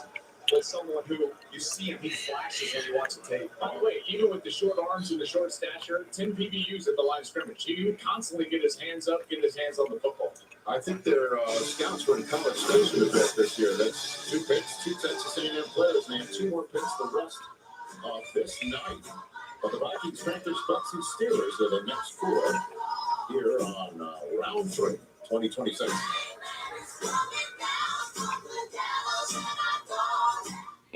As you redefine what's possible, Lexus refines what you deserve. Because a car that doesn't make you feel something is a car that stops short of amazing. The big, shiny, But yeah, man. classic corporate power move. Man, man. I'm telling you guys, the closer and closer we're getting to pick 92, again, keep saying it. I don't got no kids, but bro, the Cowboys are definitely them babies for me. Look, man, I really feel like they're going to take themselves Dramon McCoy at 92. Like, it's the way it's lining up, the way it's going on right now. I really feel like the Dallas Cowboys are going to take Dramon McCoy. The way it's lining up right now, I feel like the best player on the board is Dramon McCoy. Yeah, red shirt year, sure. But I mean, Deron Bland's probably going to be out the door.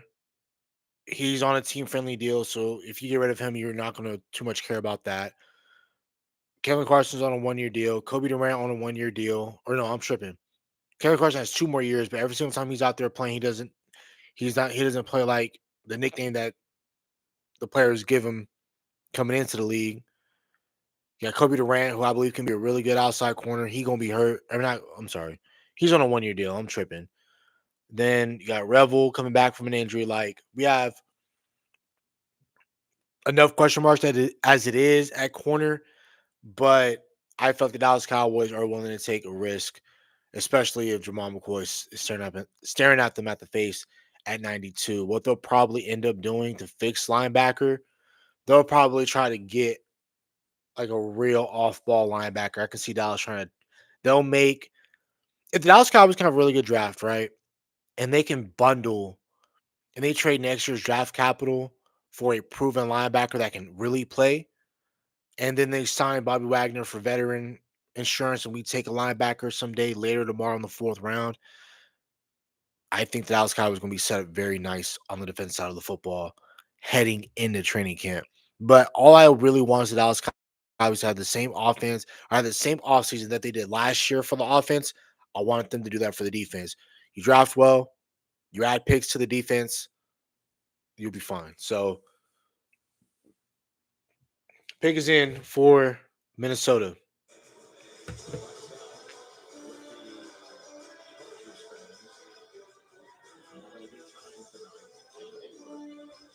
I keep trying to give this team a safety. They don't. I mean, they took Jake Golday. I don't know what corner. I don't know what safety they'll take if they even want a safety. They might not even want one.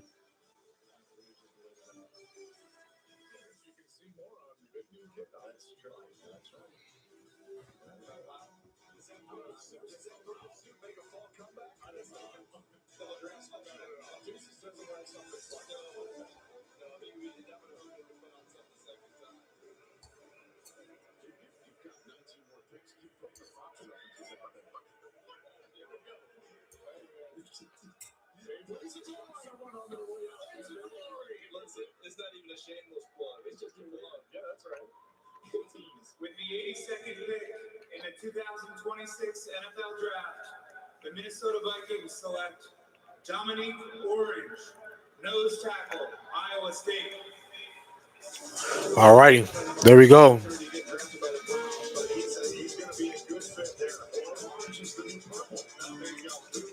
It makes sense that they take defensive tackle. They did release both of them, Jonathan Allen, and they did release Javon Hargrave. So it does make a lot of sense for them to pick a defensive tackle. That exactly what Brian O'Neill just said. They'll play D tackle. I really like how strong and powerful his hands are. Needs to work better on working on double teams, but I really like this player a lot. This is a damn good pick by the Minnesota Vikings. Great pick. Now, next on the clock is Carolina. We're getting very, very, very, very close. So the Raiders picking again, and the Cowboys picking. They pick back to back. Raiders first, then Dallas. Frisco, they're starting to pick up a little bit of steam. They're starting to pick up a little bit of steam when it comes to this drafting thing. They took Melo Height. Damn, Motherfuckers, man. All right. Pick it in for Carolina. Let's see.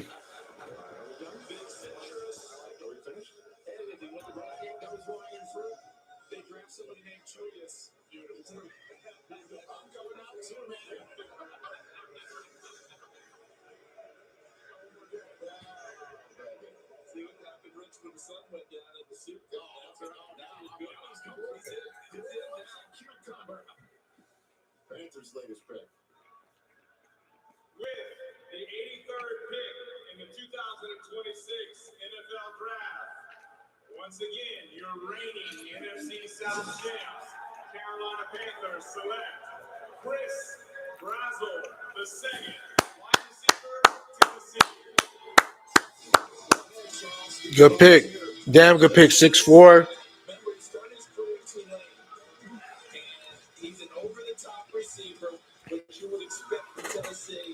Give Bryce Young as many big weapons as he possibly can.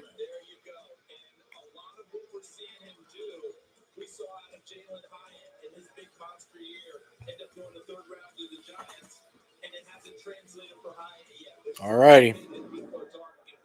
Tampa next on the board. Next on the clock.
All right, y'all.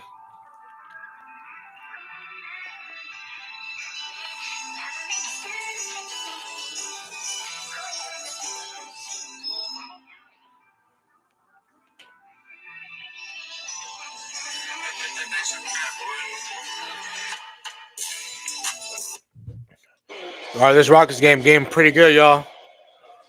We're still waiting on these. Again, as you guys can tell, we're waiting on Tampa right now. The pick is in. We're just waiting for this commercial break to be done, and we'll figure out who they're going to select. Oh, Şengün, that's a nice block, boy. Alvin Thompson taking it to the lane. Foul. Shooting foul. All right, it's 92-91 Houston. Houston's down 2-0. Let's see.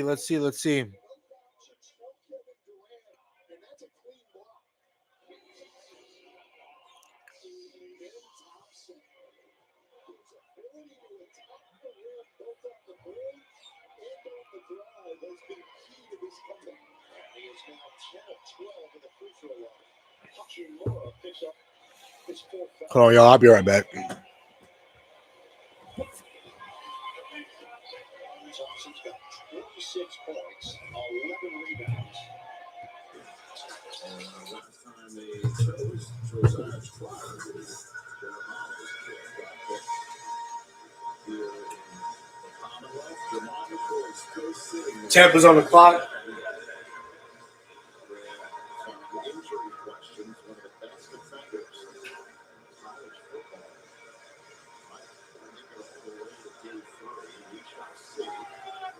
latest pick in this draft is coming in from the Green Bay Buccaneers.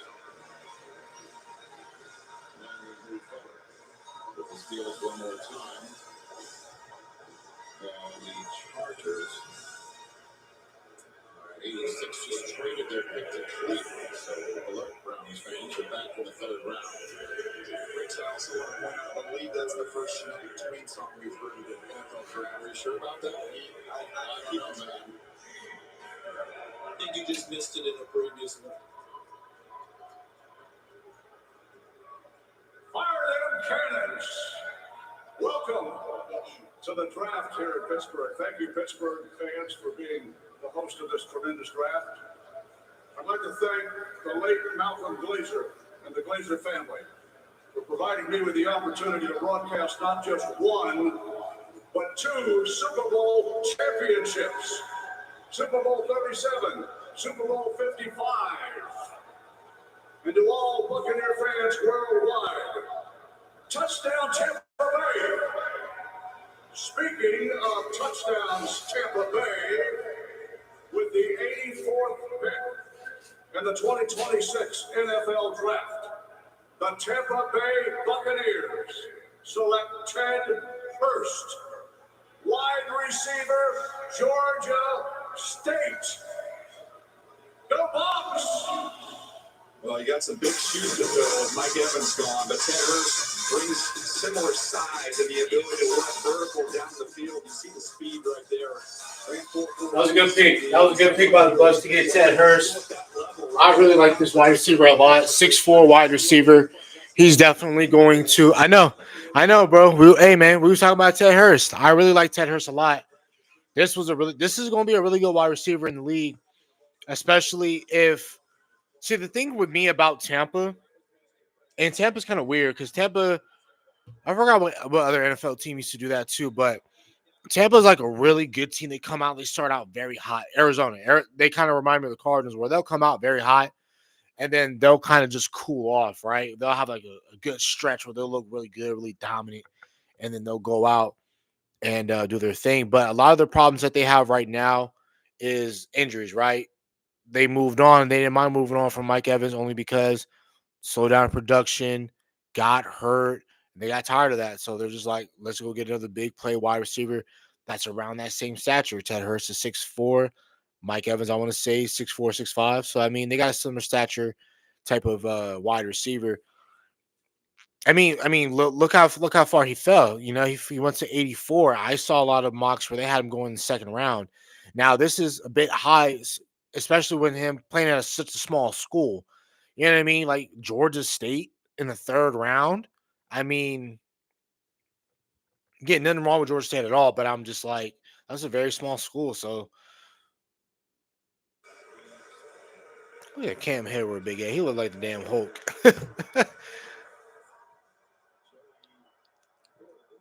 Ooh, damn. See what Pittsburgh do. What do you say? With the 85th pick in the 2026 NFL Draft, the six-time Super Bowl winners. No one gives a damn.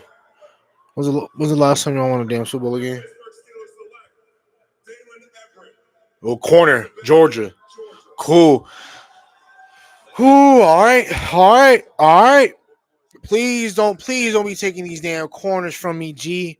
Don't take my corners. I was about to say, I'm like, how the hell he ended up in that section? He must have got lost. All right, man. They went Dylan Everett. Please don't take all of my defensive backs from me. Please don't do that. Really good player. I really like Dylan Everett a lot. Length, size, what they need in Pittsburgh. Not afraid to come down and make a hit, tackle. I like Dylan Everett a lot. And this was a really I'm stuttering and shit. My bad. I'm trying to find him. That's my problem. I'm trying to talk, find him, all this other crap. What? I spell the kid's name. Dalen Everett. Boom. Solid pick. I mean, I'm not going to really overthink it with him, but solid pick. Trade. Trade with who? Yeah, because they were saying something about. Let me find out that draft pick compensation right now.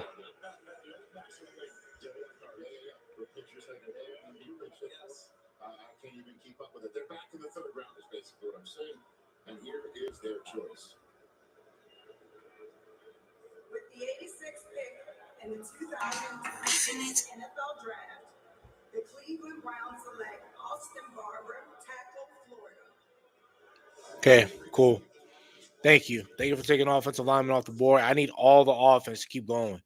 I need offense, keep going. I want the best available secondary player to be available for the Dallas Cowboys by the time we get to.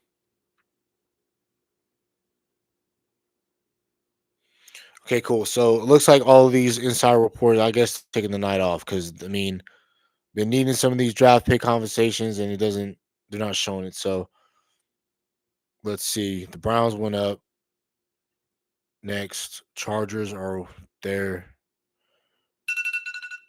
Boom. Okay, cool. Swap.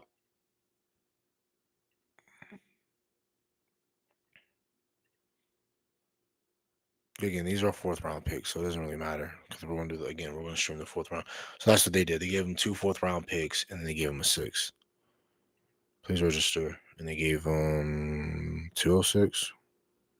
Cool. All right, Cleveland. They took them a what was it? Austin Barber, tackle from Florida.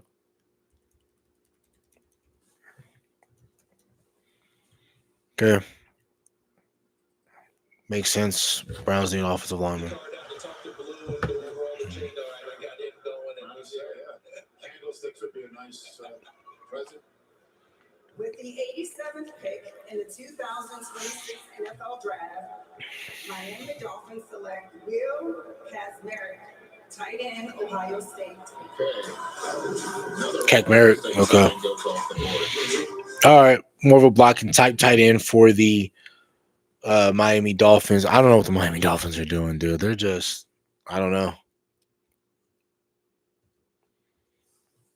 Yeah, this isn't an impressive draft by them at all, especially with the team that is deficient of a bunch of talent. They haven't been drafting very well.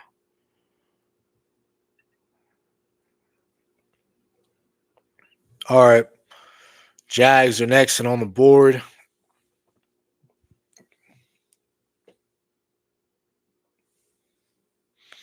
Damn, look like Houston gonna win the game.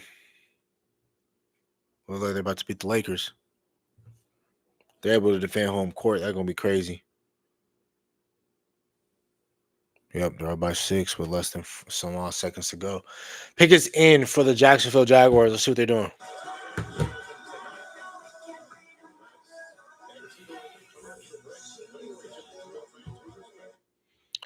Bro, why are they playing all these down?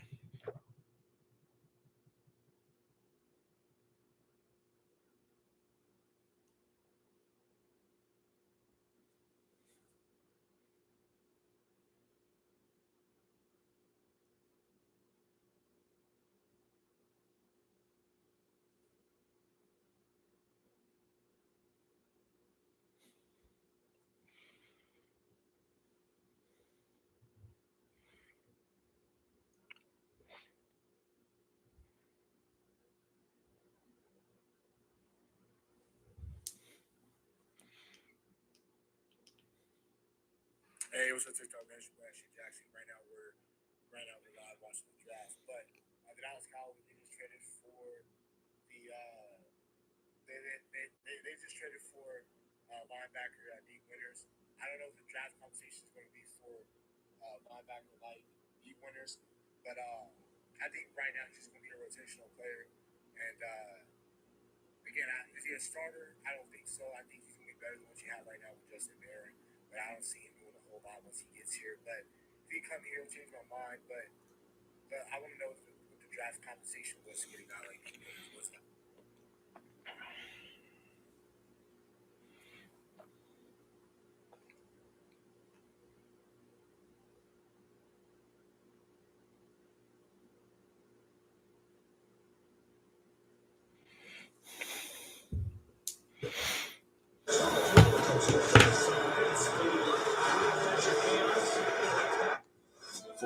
a game of inches. But in the fight against cancer, the inches matter even more. Just like any fight, it starts with showing up. Small gains, one moment at a time. And when you add up all those inches, that's the difference between winning and losing. I should go early. You should too. Brandon Coley, Jablonski Auto Body, LLC. What did she call her? Oh, yeah, she sold the Twins naming rights. Yeah, the stadiums did. Very lucrative. Oasis. All right, let's see what we do. Not as absurd as you think. 100 years ago, no one would insure cars for military members. So a group of soldiers backed each other. Today, we're still serving the military and their families with those same values our founders shared. USAA, taking care of our own. Spaceships. This organization, in fact, particularly in just landing spots. That's been the missing. That's awesome. Very cool. Fantastic. Would that be great if there's a team that actually drafts somebody that way? Hey, back in 1948, when we had the last draft here, they were drafted off the Street Smith magazine. So what's Street Smith? A magazine. Ran far off there. It's been called. Was that a sippy cup or a picky cup? I think it was a big cup. Look at you. All right. All right, let's see what these Jaguars do. With the 88th pick in the 2026 NFL Draft, Jacksonville Jaguars select Emmanuel Pregnon, guard, Oregon. Okay, cool. Mayo Pregnon, guard out of Oregon. Really solid pick. I really like what they're able to do right now in Jacksonville, what they have with their offensive line. That you do need to protect Trevor Lawrence. So it does make a lot more sense for them to do that. He's probably going, not probably, he is going to play guard. And then we got Brian. I wonder what they're going to do with Brian Thomas Jr.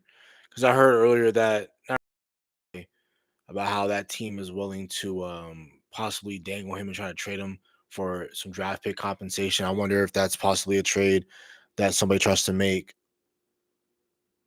after the draft. But if I'm Dallas, I'm about looking to try and go get Brian Thomas Jr., especially if it don't cost me too much either. But we'll figure that out later. Pick is in for Chicago. The pick is in for Chicago.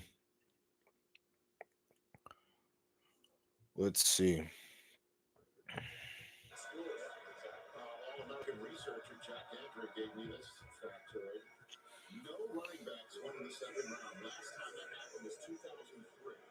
There still hasn't been one taken tonight.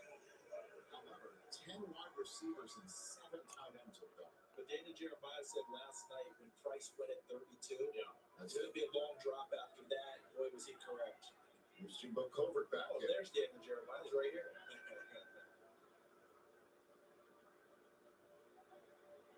Okay, Chicago. Jimbo Covert. With the 89th pick in the 2026 NFL Draft, the Chicago Bears select Xavier Thomas, wide receiver, LSU. Xavier Thomas. Okay, I like that pick. That's a really good pick. Again, they did lose DJ Moore, and trying to replenish that wide receiver room, it does make a bunch of sense for them to do that.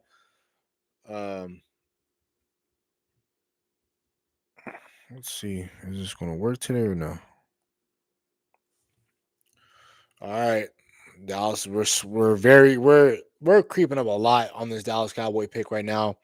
It goes Niners, Vegas, Dallas. That's how it goes in that order. So let's see what these teams do ahead of us right now. Let's see.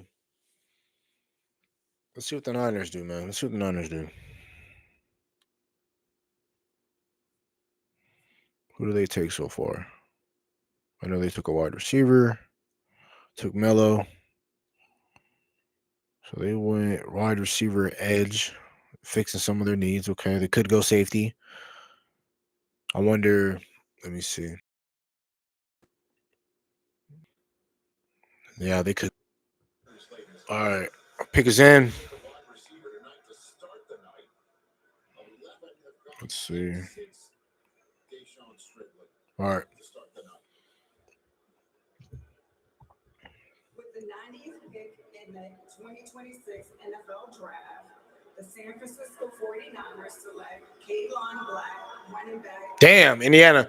All right, cool. They took them the running back from Indiana. I really like this player a lot. I was thinking Dallas should have thinking about getting this player in day 3, but the 49ers took him. Makes sense. Niners, they love their running backs.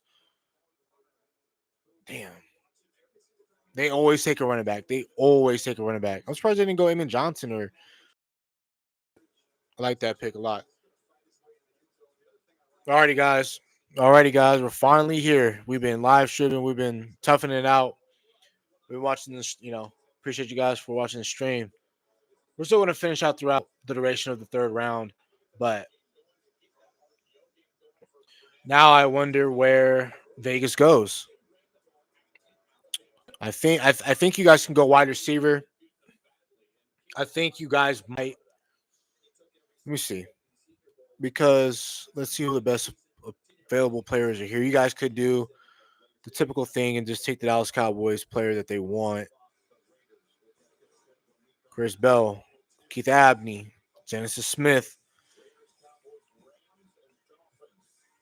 All righty.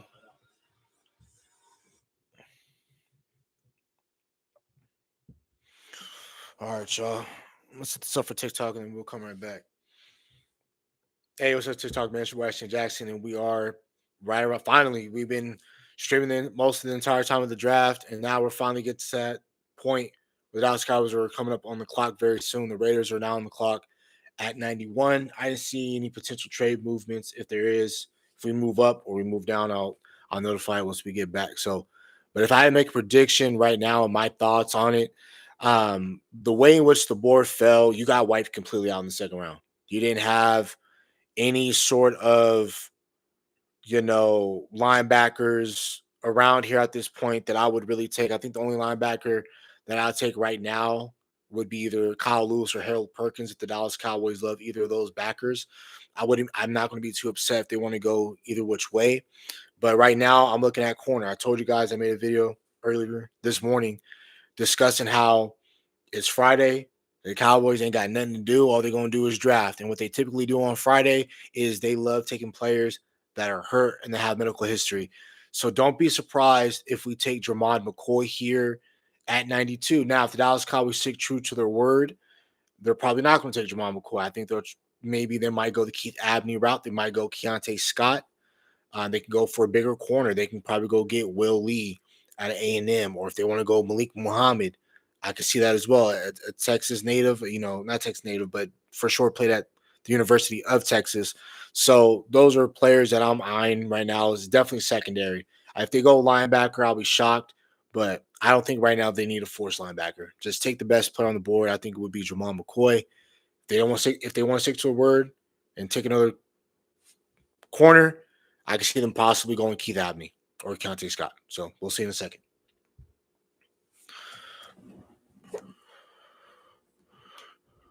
All right, man. All right. We're getting real close to Dallas's pick. Raiders on the clock. It's overtime in this Houston and Lakers game. Yeah.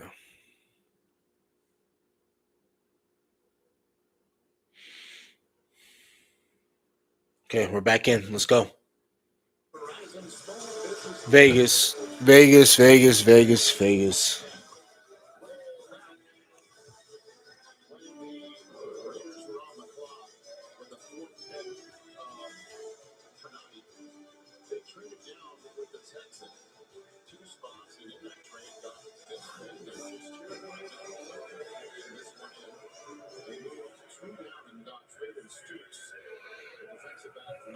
All right, y'all.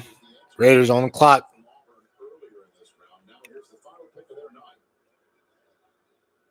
It's interesting.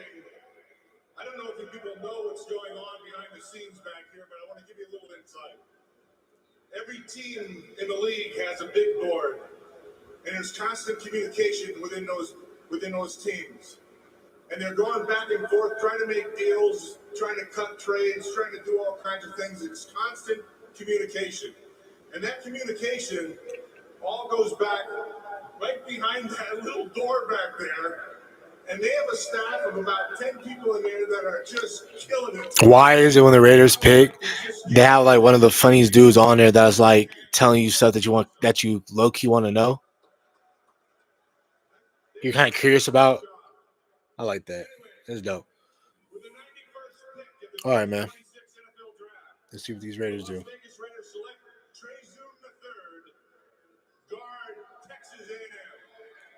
Trey Zoom. So he has position flex. So Linderbaum, center. I mean, your guys' interior offensive line isn't really that great. I mean, Power Johnson, okay, cool. Zune, you might want to put him at what, right guard? Again, he does have position flex, but he has to pick a side, right? I mean, you're not going to take a positional flex player at 91. You're going to try to want to get your starter. So right here, they're showing tape of him playing right guard. So, okay, cool. So if that's your interior three, Zune, Powers, Linderbaum, Colt Miller at left tackle, I like that offensive line a lot to try and protect your future quarterback and your future investment with Fernando Mendoza and Kirk Cousins, which you guys paid money to. Pick is in. The pick is in for the Dallas Cowboys. I think obviously they go defense. Who? I think Jerome McCoy. I don't know, man. All right, Drew Pearson. Hut hut. Oh, Tony D. Hey. Hey, so we're on the clock. They got Tony Dorsett. They got Drew Pearson about to announce the pick. There we go. Tony Dorsett went to Pitt. There we go. 70s Cowboys. All right, man. Let's see. All right, man. All right. Let's see Dallas Cowboys to see who they select. I think they take Jermon McCoy.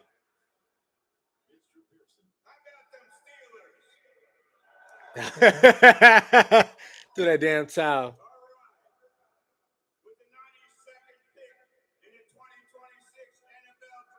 Okay.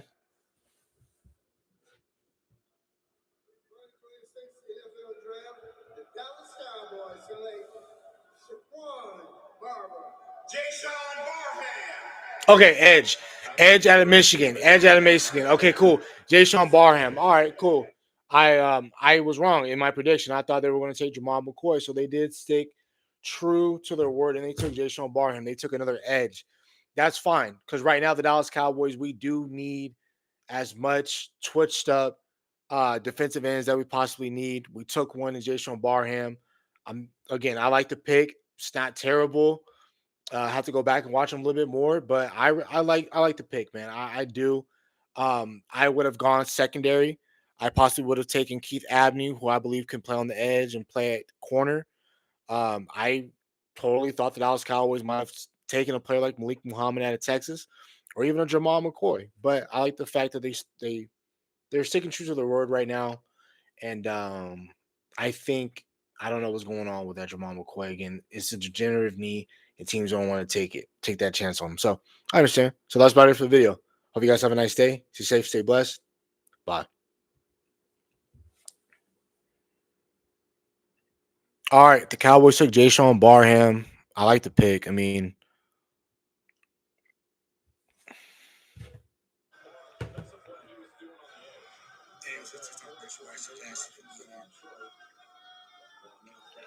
cool.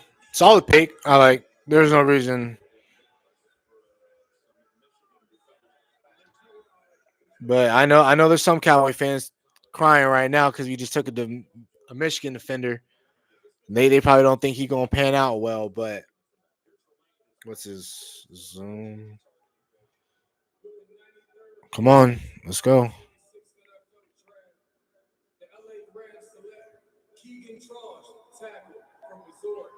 Okay, they took a tackle. Boom. Jay-Sean Barham. Let's go to defense. Let's go edge. Jay-Sean Barham. All right, it went.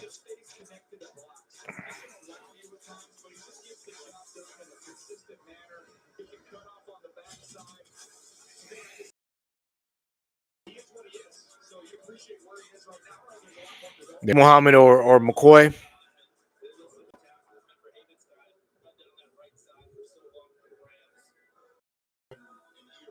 the name in the future years with McVay and Les Snead. Previous third-round draft choices for Les Snead: Blake Corum, Young, Kobe Turner, Cooper Cup. Third rounders usually turn something significant there. And whose house?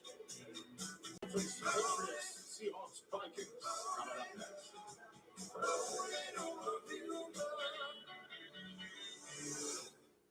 Making your meat on your time. Classic corporate power move. Sorry, this is the only 20 minutes I have. But the real power move? Add end-to-end visibility for temperature-controlled healthcare shipping. FedEx, the new power move. Like football, cancer is a game of inches. All right, man. Daily work. When you add up all those inches. No, Gabe Zachariah Branch. He went to the Falcons.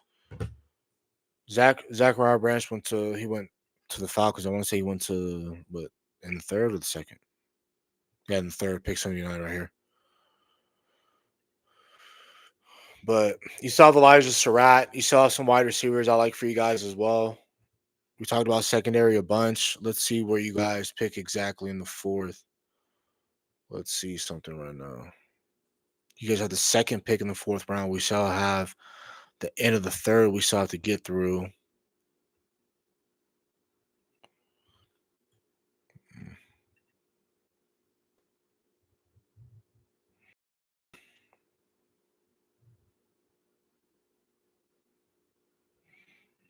All right, man. So I mean, again, I would like for the Dallas Cowboys to have taken a corner at that spot, but where we pick in the fourth round, if these back teams in the third round, the teams that are drafted in the back half of the third, or the back end, I'm sorry, of the third at this point, if they don't go cornerback crazy with these next however many picks we have left, these next 8 picks, if they don't go corner crazy, I think there will be a really good corner or a really good player for the Dallas Cowboys in the fourth round tomorrow. Same with the Raiders. Same with the Giants. If they're looking for corner, I know Kyle saying that his Giants are going to need some corners. I believe they do as well. So we're going to find out very soon what tomorrow could be like. We are definitely live streaming the fourth round. I don't know if I'll be live streaming the rest of it, especially because the Dallas Cowboys don't pick. And once you get to the fourth, fifth, sixth, seventh round, they just start announcing picks on the screen, and it's a whole type of thing. So I for sure will go live for the. That's something that is going to happen. But so yeah, man. The pick is in for the Miami Dolphins.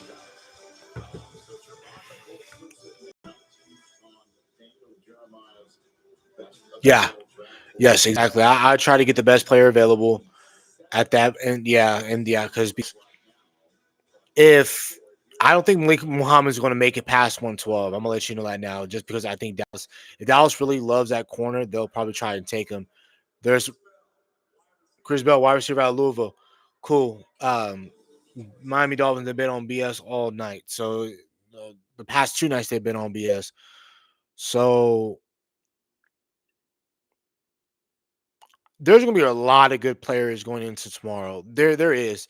Like, there's been a lot of weird players being taken so far, like Keegan Toast, I'm sorry, not making fun or not trying to be funny, but I'm just saying there's a lot of good players that are available. And we have 6 picks left. I mean, there's going to be some really good talent, premium talent that I have high grades on. Jamal McCoy, damn, I don't know. Does Pittsburgh not overthink it and they take Jamal McCoy at the end of the third? I mean, I can see them possibly doing that because of how we were in Dallas. I wonder if Mike McCarthy's like, I don't mind taking a back end third round player to where, Once he plays, he'll be a really good player for us. Yeah, he'll set out for a year, but it's a comp 3, which is basically like a 4th-round pick. You spend that on because they did that last year with Peyton Wilson. Peyton Wilson has a similar type of, hey, we don't know if he can play for 10 months or 10 years, but I mean, Peyton Wilson's a damn good player, and he's playing right now really well. He's been in the league for 2 years, going on 3. So I mean, Pats are on the board or on the clock. I'm sorry. We all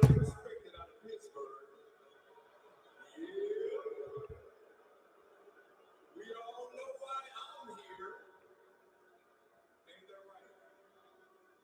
Yeah. I'm sorry. Listen, I apologize to my Pittsburgh fans that I had to wait in the back. Thank you guys for being patient. Thank you, Pittsburgh. Yeah, we appreciate you guys too. I'm here to announce the greatest organization's 95th pick in the 2026 NFL Draft. The greatest organization select Eli Raradon, tight end, Notre Dame. He is a tall, lean tight end who is great to see. Okay, yeah, he's like a big spot. He's got a long strider. You'll see him get down the seam, but the first up competitive, he looks to block things. Very functional blocker for a guy who does look like he can put off the ball away. 255 pounds. So I think there's more upside there. Did have 3 drops this last year. More of a concentration issue. I don't think he had bad hands, but you have that big, long frame to target down the field. That is the 9th tight end taken in this first 3 rounds. That ties a record in that regard. We're trying to get to the Steelers trade.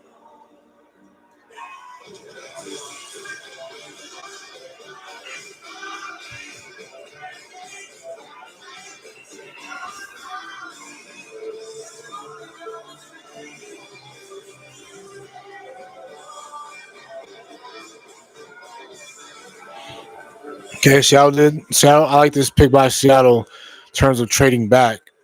So now they get themselves more draft capital going in tomorrow because that cupboard is bare. Y'all can tell. All right, cool.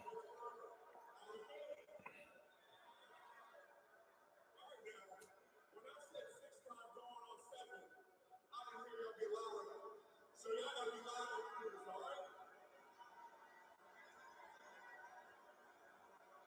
With the 96th pick in the 2026 NFL Draft, the 6th-time, soon-to-be 7th-time Super Bowl champions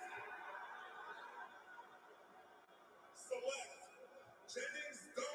Jennings Dunker. Okay, cool. Offensive lineman, Iowa. I was wondering when he was going to get off the board. Steelers went up and got their guy.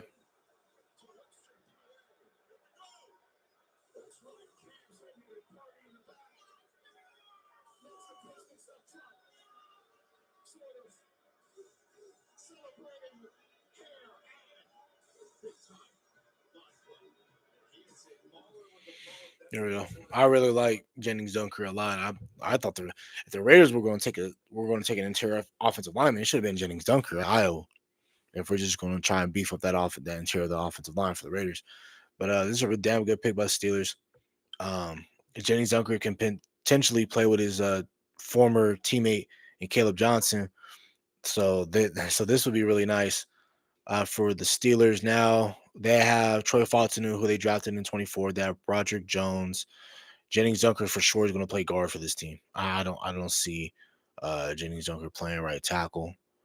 But if he does, he does. But I for sure believe that he is going to be the interior player for the Steelers, and this is going to be a damn good pick, especially him potentially protecting Drew Aller.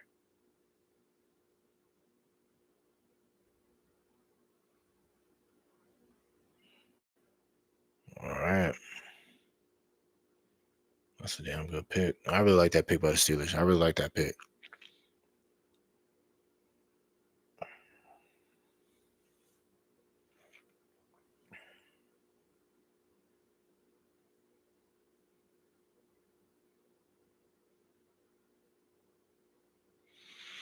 All right, y'all. We coming in towards the end of the third round. Been a hell of a night. Dallas Cowboys got, man, we really wanted a linebacker. That's the problem. But look, we're gonna be all right. The more I'm looking at, the more I'm hearing about D Winters, he seems like he's a solid player. Um,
all right, man. I'm just right now. I'm just looking at Jay Sean Barham because I'm familiar with the player. Just gotta get familiar, just a little bit more familiarized with him. Just trying to see his tape right now. For sure, relentless player, sh- strong at the point of attack, can throw tight ends off of him and things like that. Can block shed, he'll make plays. I like Jay Sean Barham's, from what I already remember prior to seeing him and then viewing his tape. Again, I already know there's gonna be a lot of Cowboy fans that are not too much gonna really like this pick just because from the school he goes from, or he used to go to, but he's a really good player, man. He's gonna be we're just gonna have guys that are gonna go out there and go get the quarterback, and they're gonna do it by any means necessary. We're gonna have a lot of athletic dudes on the edge. We're gonna have dudes that are gonna have to pursue and chase around these quarterbacks, especially the division that we play in. You know what I mean? So that's gonna be fun. That's gonna be fun, man. I really like Jason Barham from what I saw, man. This is man. Man. Damn, dude, I wanna know where Jamal McCoy is going to go if he does not get drafted tonight. I want to know. But see, right now, dude, I'm checking some of my comments. People trying to talk to me crazy about D Winters. Like they'll be like, "Bro, you don't know. He was a star. He was such a stud, and he's such a steal." Then I'm like, "Bro, if D Winters is such a steal, why the hell ain't he still in the Niners?" And plus, if you're a steal like that, the way people try to hype other players to be like, then why in the hell is he going for a fifth round pick? Like, look, I think Deke Winters could be a solid player for us, but I hate how every single time because we don't have nobody in the linebacker room that's consistent. So as soon as we trade for a solid linebacker who played majority of snaps last year because Fred Warner snapped his ankle in two. They didn't have Dre Greenlaw. I forgot who else got hurt in their linebacker room. And then now motherfuckers in this root for this team, they want to hype up these players. It's like, bro. 26 NFL Draft. The Minnesota Vikings select Caleb Tiernan, tackle. Okay. Caleb Tiernan at Northwestern. That's a solid pick by the Minnesota Vikings. But man, dude, I just hate how some Cowboy fans want to be hyping shit up just because they wear just because they wear the silver and blue does not mean they shit don't stink. And that's a problem that I have within my own Dallas Cowboy community. I'm pretty sure that's how it is with y'all when y'all root for y'all teams. The same thing. It's like, bro, like it ain't even like that. You know what I mean? It's like solid player. I say so for the majority of his career, and then people want to hype like people would just be crazy, man. People crazy. This is crazy, dog. All right, we got three more picks left towards the. But man, that'd be crazy how they be trying to hype up people. Oh, he's a lion.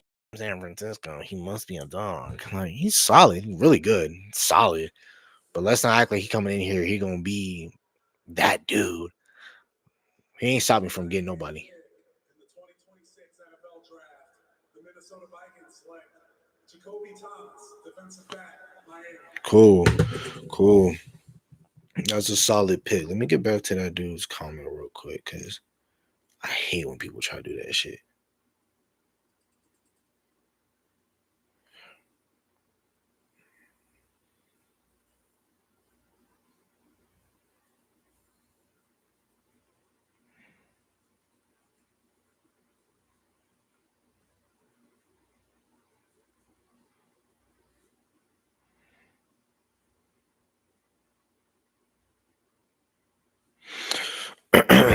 There we go. So, I mean, towards the end of this draft, Jacoby Thomas is the pick for the Minnesota Vikings. I really like that move a lot. They finally took their safety.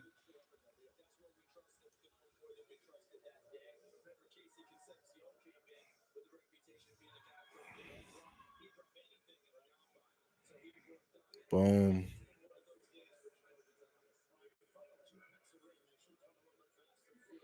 All right, cool. Seattle's on the clock at pick 99. Again, it was great. Thank you guys for stopping by for the stream. Again, we're not done yet. We have 2 more picks. Seattle's about to make their selection right now. Let's see.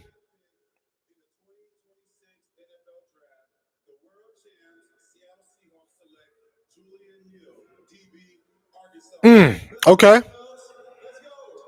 Okay. Yeah, Seattle. They're trying to get these long, lanky corners. I understand that's who they are. That's how they've always been since I've been watching Seattle. That's how they are. Lanky team. They want taller DBs.